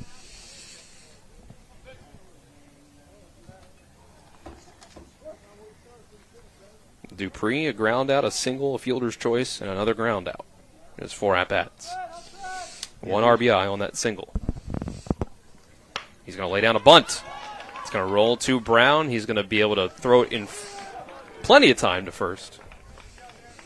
But the go-ahead run moves to second. Definitely the right call with these two lefties coming up. Give yourself a chance with Smith and Edwards to take the lead with a base hit. So you're going to put Connor Smith on. Keep the double play in effect. Smith. Edwards. Yep. I mean, Smith batting 5 for 8 is really hard to pitch to. Coach Byler, wants time. And he generally doesn't come out unless he's getting a pitcher. So this is just a man-to-man between him and Jameer. And he's going to talk to him a little bit. He's using some hand signals. And I think he's telling him, hey, you're the man for the job. You got all the confidence in the world. I put him on. Not because I have no confidence in you, because it's the right baseball move. He doesn't want Jameer to think that he didn't have confidence in him. And I think that's a kind of a smart move as well, to go out and tell your pitcher, this has nothing to do with you not being able to get out Connor Smith. This is to do with the right baseball move. And, we got all the confidence in the world in you. And go in here and get this next 2 guys for us. Good time called, looks like by Grant Henderson over at shortstop. Braden Edwards, RBI singles in both the first and second inning, but in his last 2 at-bats, 0 for 2, ground out in the fielder's choice. Those were the 2 against Jameer Brown. Breaking ball Can't hit the outside corner. These two teams push each other to the brink every time they play. It's just a classic, instant classics every time they play. It's really fun to watch, really fun to be a part of. Brown to the plate. Edwards on the ground. Second base. Fisher. Henderson. Throw to first. Not in time for the double play. Tough play. Great job all the way around. Man on first and third here now. Great job from the freshman Fisher. He did all he could. Edwards is not slow by any means, and they made a pretty good turn, but it was just a little too deep for Fisher and a little too far to. They made a good throw to Henderson. Henderson made a good throw across, just was a step behind. So now Jameer's a pitch away from getting out of it, and Washington's a hit or a pass ball away from taking the lead. Or a wild pitch. Derek will look at strike one. It's been a quiet day for the cleanup hitter for Washington. Marshall Derek, fielder's choice in the first, walked in the second, then 2 strikeouts in the fourth and sixth against Jameer Brown. Derek. Brown to the plate. Breaking ball in the other batter's box. Big play by Foxy there. That ball gets by. Martinsburg's chasing the lead after that. Great job there. Jameer showing some respect to Derek, not feeding him. Brown, big breath, and throws. This is fouled away and out of play on the first base side. Makes the count 1-2. Brown again needs one more strike to get his team another shot at winning this game. And it'd be 2, 3, and 4 up in the order for the Bulldogs. Here's the pitch. Swing and a miss. Fooled him completely. Jameer Brown's 5th strikeout keeps this game tied. And now Martinsburg gets another shot at winning this one in the 8th. We'll take that 1-minute break. Come back. See if the Bulldogs can end the night here from P.O. Faulkner. This is EPAC Baseball on TV 10. With 4 new car dealerships and 4 used car dealerships in 3 states, Parsons is the largest used car and fastest growing new car dealer in the tri-state area. Take Parsons Ford with huge savings on hundreds of new Fords, financing from 0%, Parsons' goal of financing for all, and Parsons' famous above-market trade-in allowances that help make Parsons #1 for used cars too. See why so many won't buy anywhere but Parsons Ford in Martinsburg. We became #1 by making you #1 first. Parsons. Hi, Crescia Hornby here. Larry DeMarco, broker of Modern Realty Results, believes he has some of the best real estate agents in the Eastern Panhandle. Agents at Modern Realty Results have years of experience and knowledge of the local real estate market. Agents within the office work as a team to provide quality customer service. We strive to always ensure client satisfaction through handling every transaction with honesty and integrity, all while offering competitive rates. Modern Realty Results is veteran-owned and managed. Please call us at 262-4222, modernrealtyresults.com. We move to the bottom of the 8th. Martinsburg, another shot to win this one. Tied at 6 from P.O. Faulkner. It's Grant Henderson, Silas Zarnecki, and Nick Domenico. 2 up for the Bulldogs. Quick update from Charleston. Washington was defeated earlier by George Washington in basketball, right? And now we have Spring Mills up 13-11 after the first quarter. Yeah. That's, I think, in a lot of people's eyes, a potential de facto state championship game, although George Washington will certainly give everybody a run for their money. First pitch to Henderson inside, ball 1. Grant's up there. I'm sure he'd love to score that winning run after not having his best performance on the mound. This one taken for a strike. Henderson drew a walk in the 6th. Good thing about being a two-way, though, you can get back out there and play and hit and put that behind you and move on to the next pitch. Henderson will take the 1-1 low. you're going to see times this year when that kid's unhittable, as well as Edwards and Dupree. They can really turn it up a notch. I've seen it personally.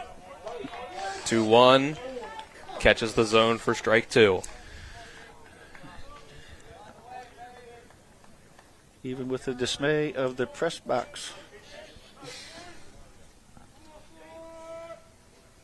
2-2 from Dupree. Swing and a miss, and Grant loses the bat on his swing. That's out number 1. Coach Baller will have to pick that one up out of third base box as it went flying by. 4th strikeout for Dupree. It's going to bring up Silas Arnecki. You see high school baseball, you see a lot of teams that have, one really good pitcher and then some guys, but both of these teams, we've seen what Clayton Elliott could do the other night. We've seen what Connor Smith did last night. Now that what we're seeing tonight from these two teams is unreal. First pitch taken for a ball.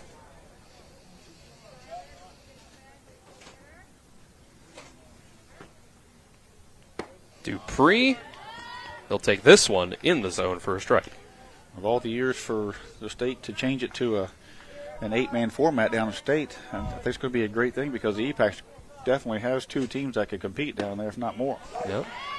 The 1-1 also gets across for a strike. Zarnecki reached on an error, got a single, came across the score, drew a walk, and then a sacrifice bunt. And goes around for strike 3. Dupree looking comfortable out there on the mound, even in his 4th inning of work.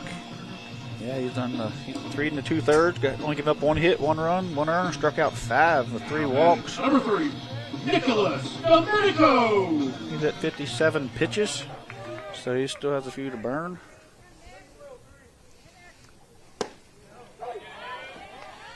Domenico, first pitch to him, clips the inside part of the plate. The game gets moving and the pitchers are getting stronger. This one's inside and off the glove of Lopez. Domenico, 3 RBIs in this one. 2 of them have been sacrifices. An RBI single in the 4th and drew a walk in the 3rd. Came around to score. And this one's fouled off.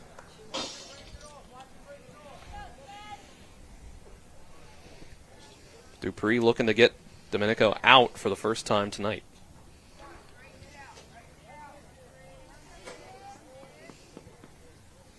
Big windup from Dupree. And I think it got him to go around 2. Yes. No. Washington started walking off the field thinking he did. They checked down to the first base umpire. They say he didn't go. It was a tough angle. Tough angle for a lefty, for him to see, so that's really tough. Call made once, and I was upset about it myself. It was against us when a lefty with a first base umpire in the summer.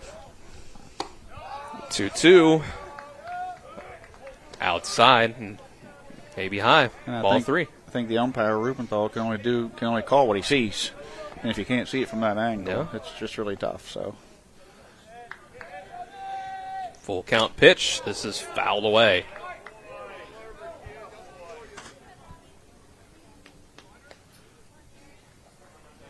Maybe that same swing as a right-hander, they get the call because he has the angle. But there, all you can do is just call what you see. Yeah, you only got 2 umpires out there.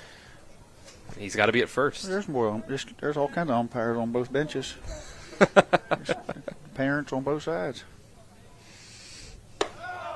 Ball 4. Domenico takes first.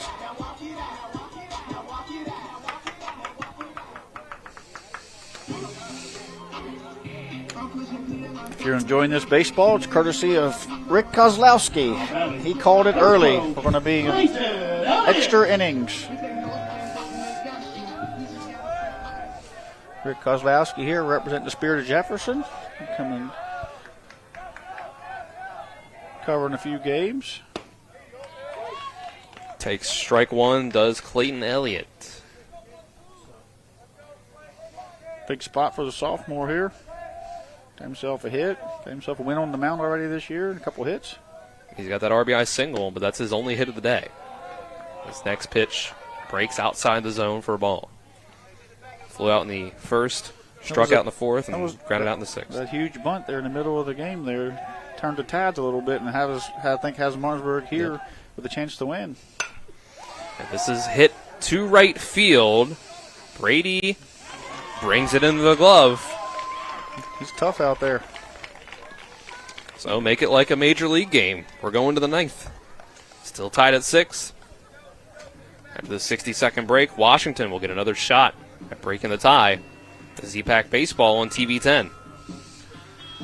When you're looking for the perfect gift, look no further than L.A. Roberts Jewelers at 146 North Queen Street in downtown Martinsburg. Choose from a huge selection of unique items, from the finest diamonds that make your eyes sparkle to exquisite timepieces, figurines, and collectibles. Buying from L.A. Roberts Jewelers means that you've made the decision to do business with people who've excelled in the industry for more than 100 years. They'll be here tomorrow when you need them, and if you need your jewelry or your watch repaired, they'll do that too. L.A. Roberts in downtown Martinsburg. Old World Jewelers for a new age. The Eastern Panhandle is home to teachers and healthcare workers, farmers and fishermen, servicemen and women, golfers, bicyclists, and people who love the outdoors. Where we call home isn't any one thing, so we're not either. At Rosedale Funeral Home and Cemetery, we are honored to help you plan a celebration of life that reflects one's individuality. Our trusted local team is here to see that your wishes are honored and that your special story is told. Top of the ninth, Jameer Brown stays on the mound for the Bulldogs. We've gotten the halftime update for Spring Mills Morgantown, the basketball state tournament. 37-22 Spring Mills. So now, due up for Washington in the ninth. We've got Lopez, Brady, and Gockler. It's the same group that we saw in the seventh. Yeah, you seen Coach Earl go by Brady and say something into his ear. Probably, if he gets on your button, don't even look up here. That kind of conversation. Now batting for the Patriots, number 19, Robbie Lopez. Lopez singled in the seventh, but he was the only one to get on. Fouls off the first pitch. Dupree's up to 67 pitches after his 3 innings of work. Or excuse me, 4 innings of work. Jameer Brown at 5 innings of work is at 43 pitches, so very efficient for Jameer. Excuse me, 70 pitches, 43 for strikes. We're getting into a point of the game where these coaches are going to have to decide on a win or going to their bullpen again, to save these arms. Because I'm not sure Jameer can go much past 80 or 90.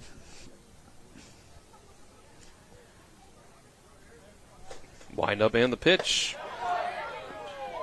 Though he does seem to be getting stronger, and Braden Fox pulled the trigger on that curveball, but Keith Allison didn't, as everybody on the left side of us felt like that was strike 3.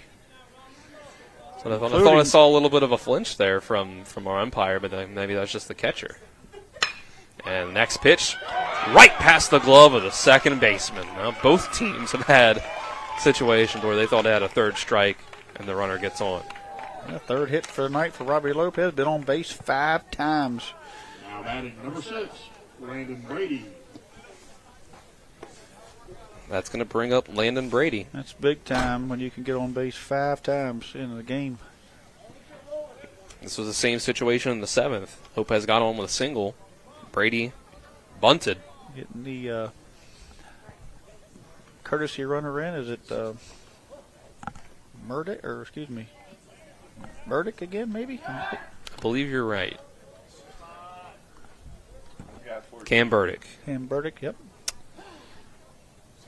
Production team giving us the confirmation. And now we'll get a time. Washington has 11 hits now tonight against Martinsburg, 6 hits. So Washington certainly flexed its muscle at the plate there early in the game. And But Washington has given Martinsburg 10 walks, and Martinsburg's only given up 5 walks. So things even out there a little bit with the walks and a couple errors here and there. Showing bunt before the windup, and it looks like it'll go foul. Fox picks it up. Brady bunted earlier and tried to bunt earlier, I believe, wasn't it? I'm not sure, but I thought he tried to bunt earlier as well. That was the 7th. And he didn't quite get it down. Or did he? I think he did. Yeah, that was in the 7th. They went for the same situation. Lopez got the single, and then Brady went for the bunt, got him the second, but then he was stranded there. Sarnecki creeping in from third. Here comes the bunt. Throw it low. He pulls it back for a ball. It's tough on the catcher here. You don't realize if you're a catcher at home, and you got to stay back. You want to go. And you can see the batter's hands coming around to bunt, and as a catcher, you want to go get it. And sometimes that gets you in trouble, especially trying to block a ball. You see some passed balls on bunt attempts, at times because catchers are more focused on making the play than just catching the baseball sometimes. And Brady tried to stab at that one. He didn't get it.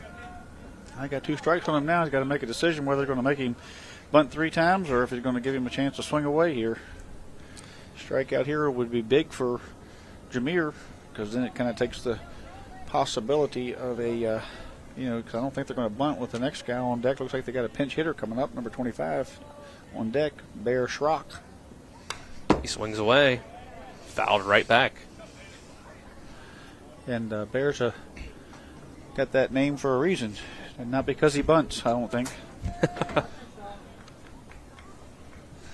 He's going to try to send one over, I'm sure.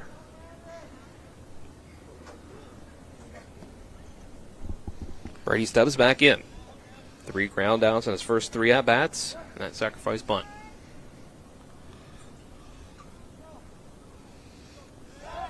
Brown steps off, looks over to first, but no throw. Yeah, he stepped back. As long as you step back, you don't have to throw. If you turn on the mound and stay in front of it, you're going to have to throw the baseball. 1-2, breaking ball. Just missed. Inside. Perhaps a little low.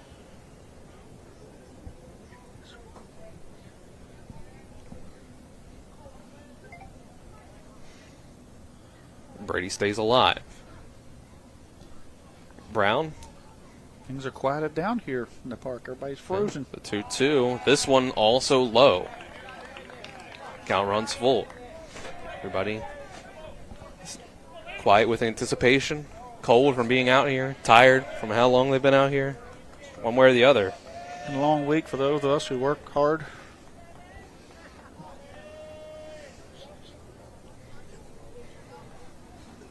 Stepping out quickly is Brady, and then stepping back in. And for those who hardly work. You're right, Chuck. Brown, the 3-2. Swing and a miss. Brady goes down. Here comes the pinch hitter, Bear Schrock, coming in, number 25.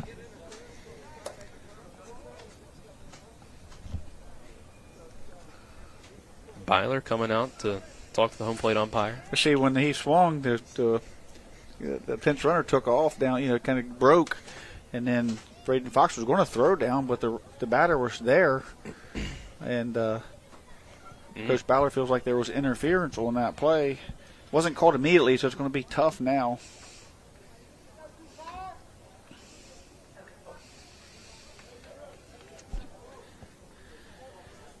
He got his explanation. I don't think he's going to get that call there now. If tried his best. Fox throws it, maybe, and gets that interference, possibly. Number 25, Bear Schrock.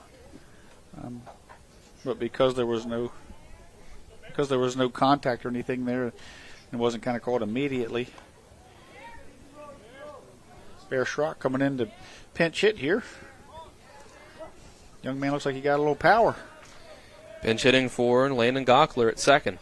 Gockler with a couple 2 or 3 strikeouts tonight, so hadn't put the ball in play yet, so not quite his night. Going to go to a bench. Schrock looks at strike 1. just like any ball player, sometimes it just ain't your night. You just got to regroup, play for tomorrow.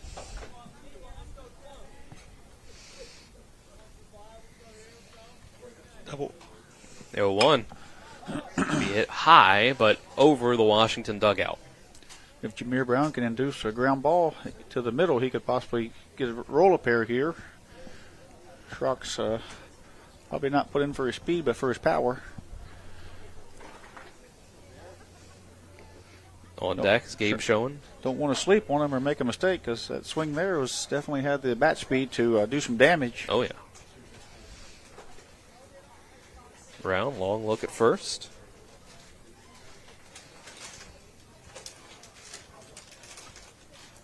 Brown nods at his catcher. Now to the plate, swinging. Strike 3.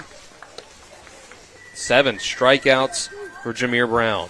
Big pitch there. As he come up and in that 7 spot now. Hasn't put the ball in play with four strikeouts and a walk. And Gabe Schoen, he's got a base hit tonight, a couple strikeouts, and flew out to the first baseman there a couple innings ago.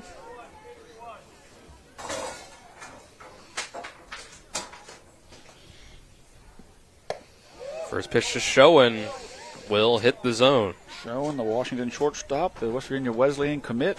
I believe he's only a junior, though, so he's committed early in his junior season. Yeah. I could be wrong there, but I'm pretty positive he's a junior. 84th pitch from Jameer Brown. This is on the ground, up the middle, but Grant Henderson's there and steps on the bag for the third out. Washington gets that leadoff single, just like in the 7th, but once again, Brown leaves him on base. So we'll go to the bottom of the 9th. Martinsburg with another shot at ending this one. We'll take the 60-second break and come back with more EPAC baseball on TV 10. When will I be able to retire? How do I make the most of the money I have? How do I leave a lasting legacy to my loved ones? I'm Philip McCoy, financial advisor with the Mirius Group, a private wealth advisory practice of Ameriprise Financial Services Incorporated. Call us today at 304-263-4343 to help you make the most of your financial future. Our office is located at 1270 Winchester Avenue, Martinsburg, West Virginia. Ameriprise Financial Services Incorporated, member FINRA and SIPC. Insurance companies like to play games. They say they're on your side, but they aren't. We have a team that can handle any curveball they throw. At Burke, Schultz, Harmon, and Jenkinson, you get a dedicated lawyer, and every case gets a team effort. So you get nearly 150 combined years of experience going to bat for you. And we like to win. Join the team that takes your personal injury case seriously. Burke, Schultz, Harmon, and Jenkinson. We play hardball. Loper, Fox, and perhaps a switch in the 8th spot after Malachi Green was pinch hit for. Due up here in the bottom of the 9th. Pinch run for, I should say. Brody Robinson pinch ran for Malachi Green. He could re-enter. That's true. One time. There you go. So we may just see Green. But Loper will be the first one up here against Sven Dupree, working his 5th inning. When he re-enters, Robinson's going to be done for the night. And then Malachi can't be subbed for again, but he's over there with his helmet on, so I expect he'll re-enter in that spot. He might. Did he re-enter? Oh, no, he's DH, so we wouldn't know defensively. There you go. Dupree will try to keep this game going. He's done a good job so far. 4 innings of work. He's given up just 1 run on 1 hit, 4 walks, and he struck out 5. Came in relief for Braden Edwards, who worked 4 innings.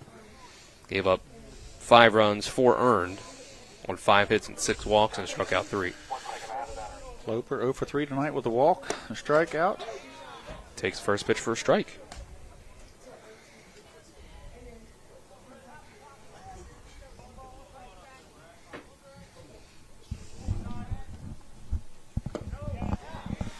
This one also in for strike 2.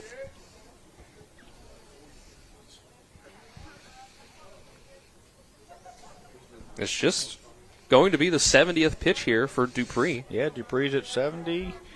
Jameer threw his 5 innings at 82, I believe. So this is inside for a ball.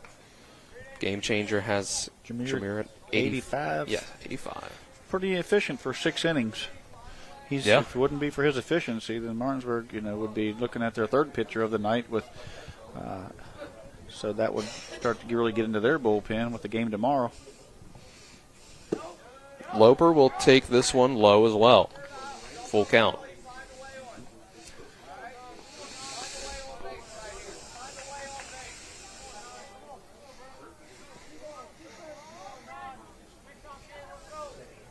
Got his toes on the rubber. 3-2. Loper hits this one to the left, but got a little too under it. Moore makes the catch. Right to James Moore. He's had a good night in the field and at the plate.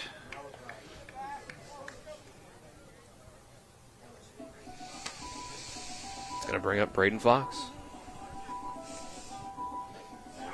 Fox yet to get a hit today. He does have what is happening the squeeze RBI. Dupree needs a drink or coming off the field. Something. He does. I guess so. Or he's what is going on? Done from he got potentially. No, he's just going ran back over and got a drink. Somebody else just rubbing the baseball for him. Keeping it warm. He must have dry mouth.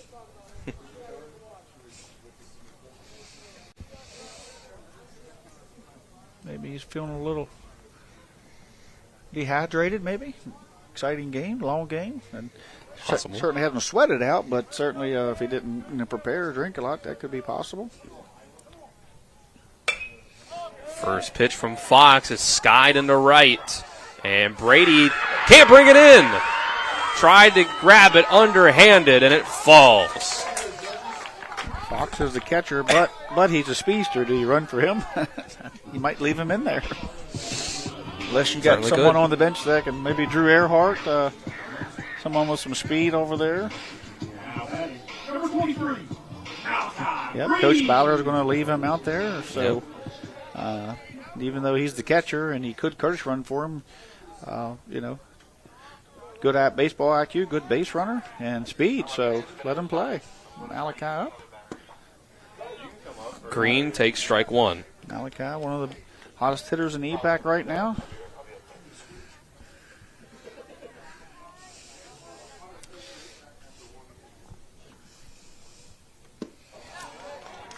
Swing and strike 2. Pitch had him fooled there. He must have been looking fastball and got full big hole for him to hit it through over there. Braden Edward holding Fox.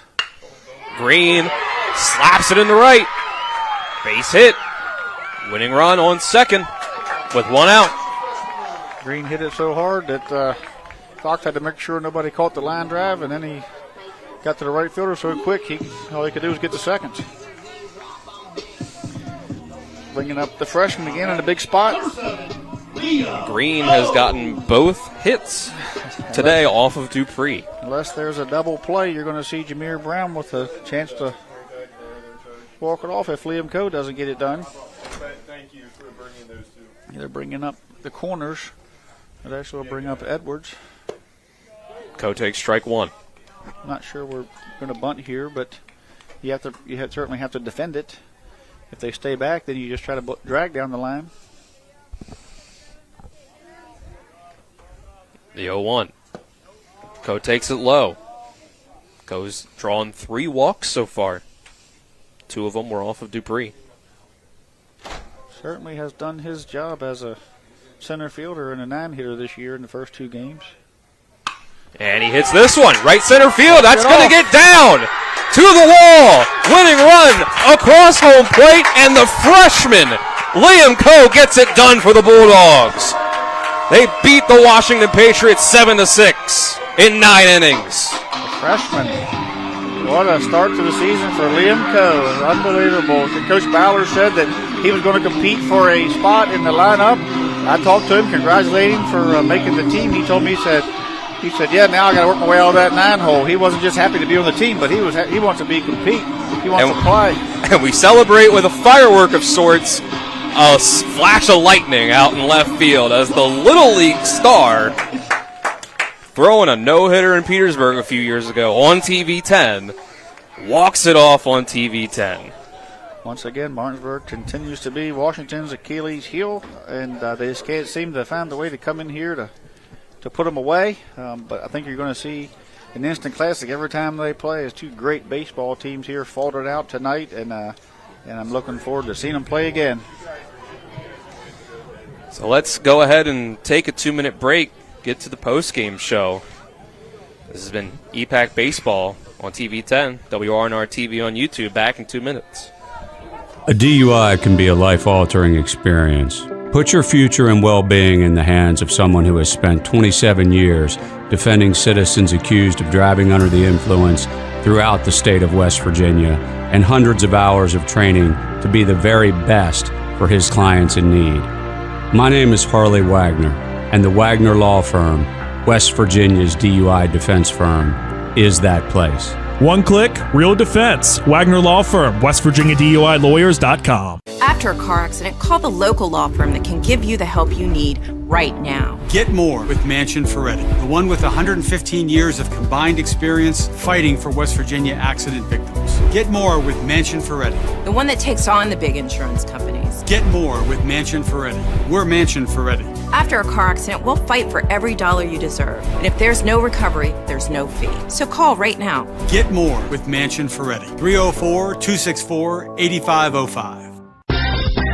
Hey, it's Cody from Cody's Auto Body. You're a potty mouth. But we do a really great job fixing cars after an accident. I know, but you're still a potty mouth. I'm possibly the best friend you could ever have. You are, but potty mouth.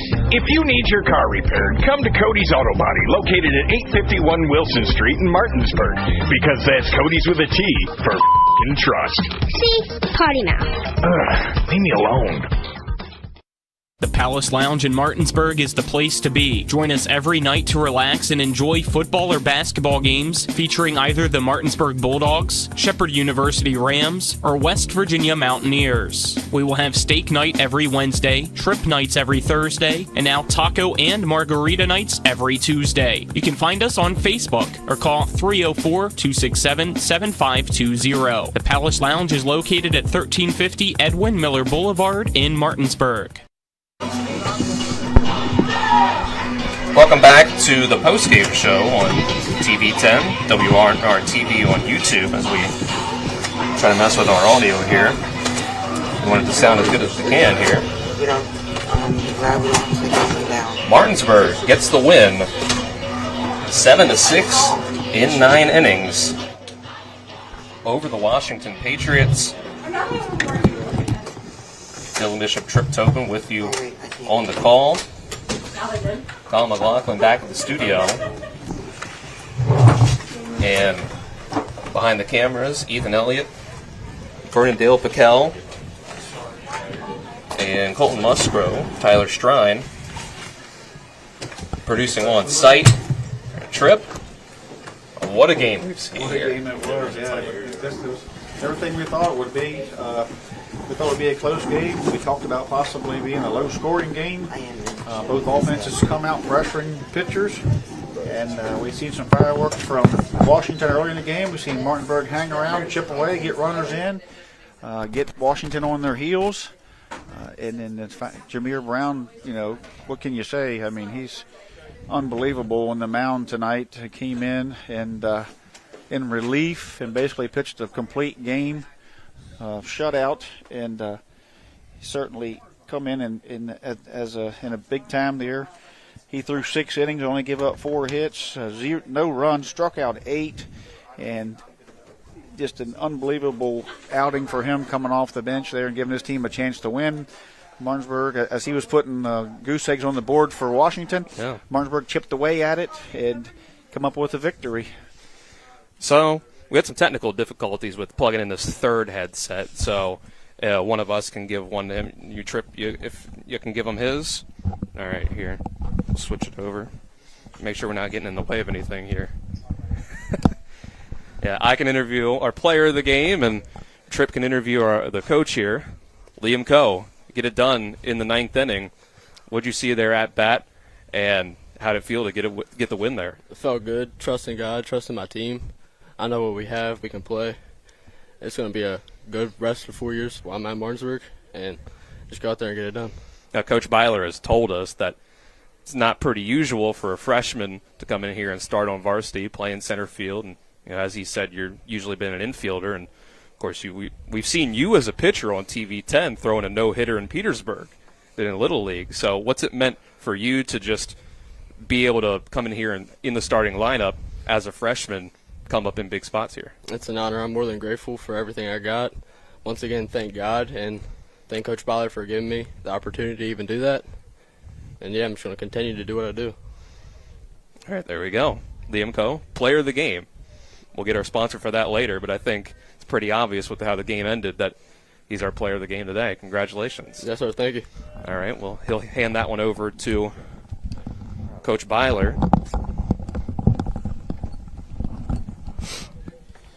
Great comeback victory tonight for you, Coach Byler.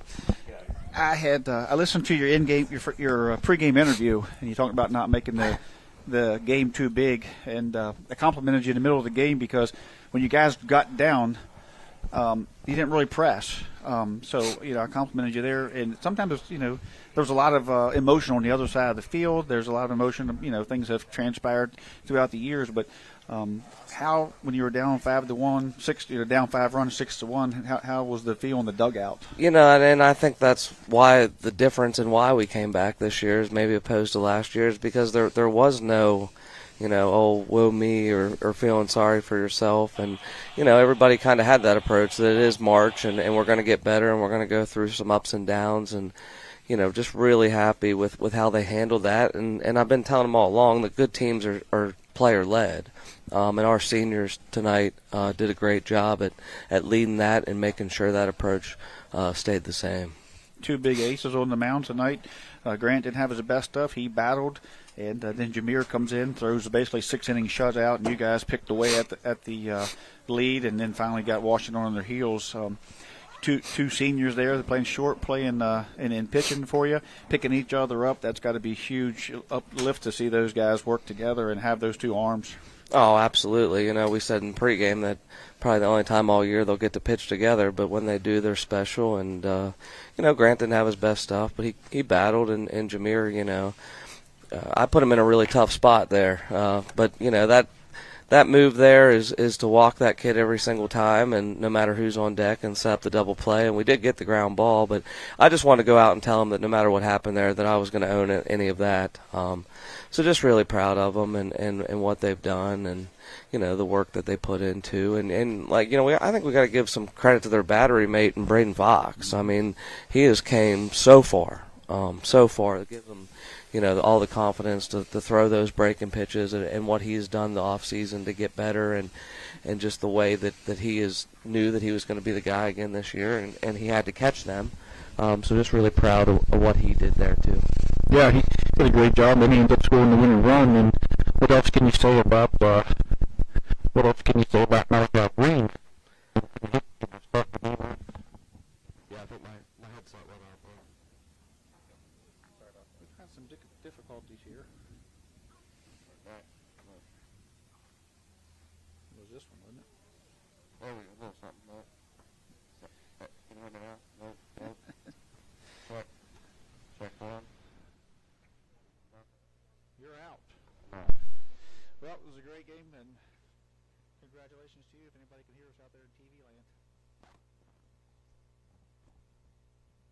Game starts at noon against Berkeley Springs. This has been EPAC Baseball on TV 10 and WRNR TV on YouTube.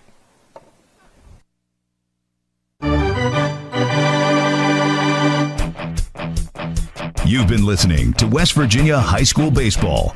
Today's game broadcast has been brought to you by Trips Flooring, Hagerstown Ford and Hancock Chevrolet, the Mansion Ferretti Law Firm, the Brown Funeral Homes and Cremations, Robert Fields and Sons, the Larry DeMarco team at Century 21 Modern Realty Results, the law firm of Burke, Schultz, Harmon, and Jenkinson, Cody's Auto Body, the Mirius Group of Ameriprise Financial Advisors, the Berkeley County Health Department, WVU Medicine Berkeley and Jefferson Medical Centers, Parsons Ford of Martinsburg, Dignity Memorial Rosedale Funeral Home and Cemetery, the Skinner Accident and Injury Lawyers, L.A. Roberts Jewelers, CMA Honda of Winchester, CMA Chrysler Dodge Jeep Ram of Martinsburg, and CMA Chevy and Toyota of Martinsburg. For the continued excitement of high school, college, and Major League Baseball, keep it tuned to FM 106.5, AM 740, Comcast Cable Channel 10, and online talk radio WRNR.com. All rights reserved.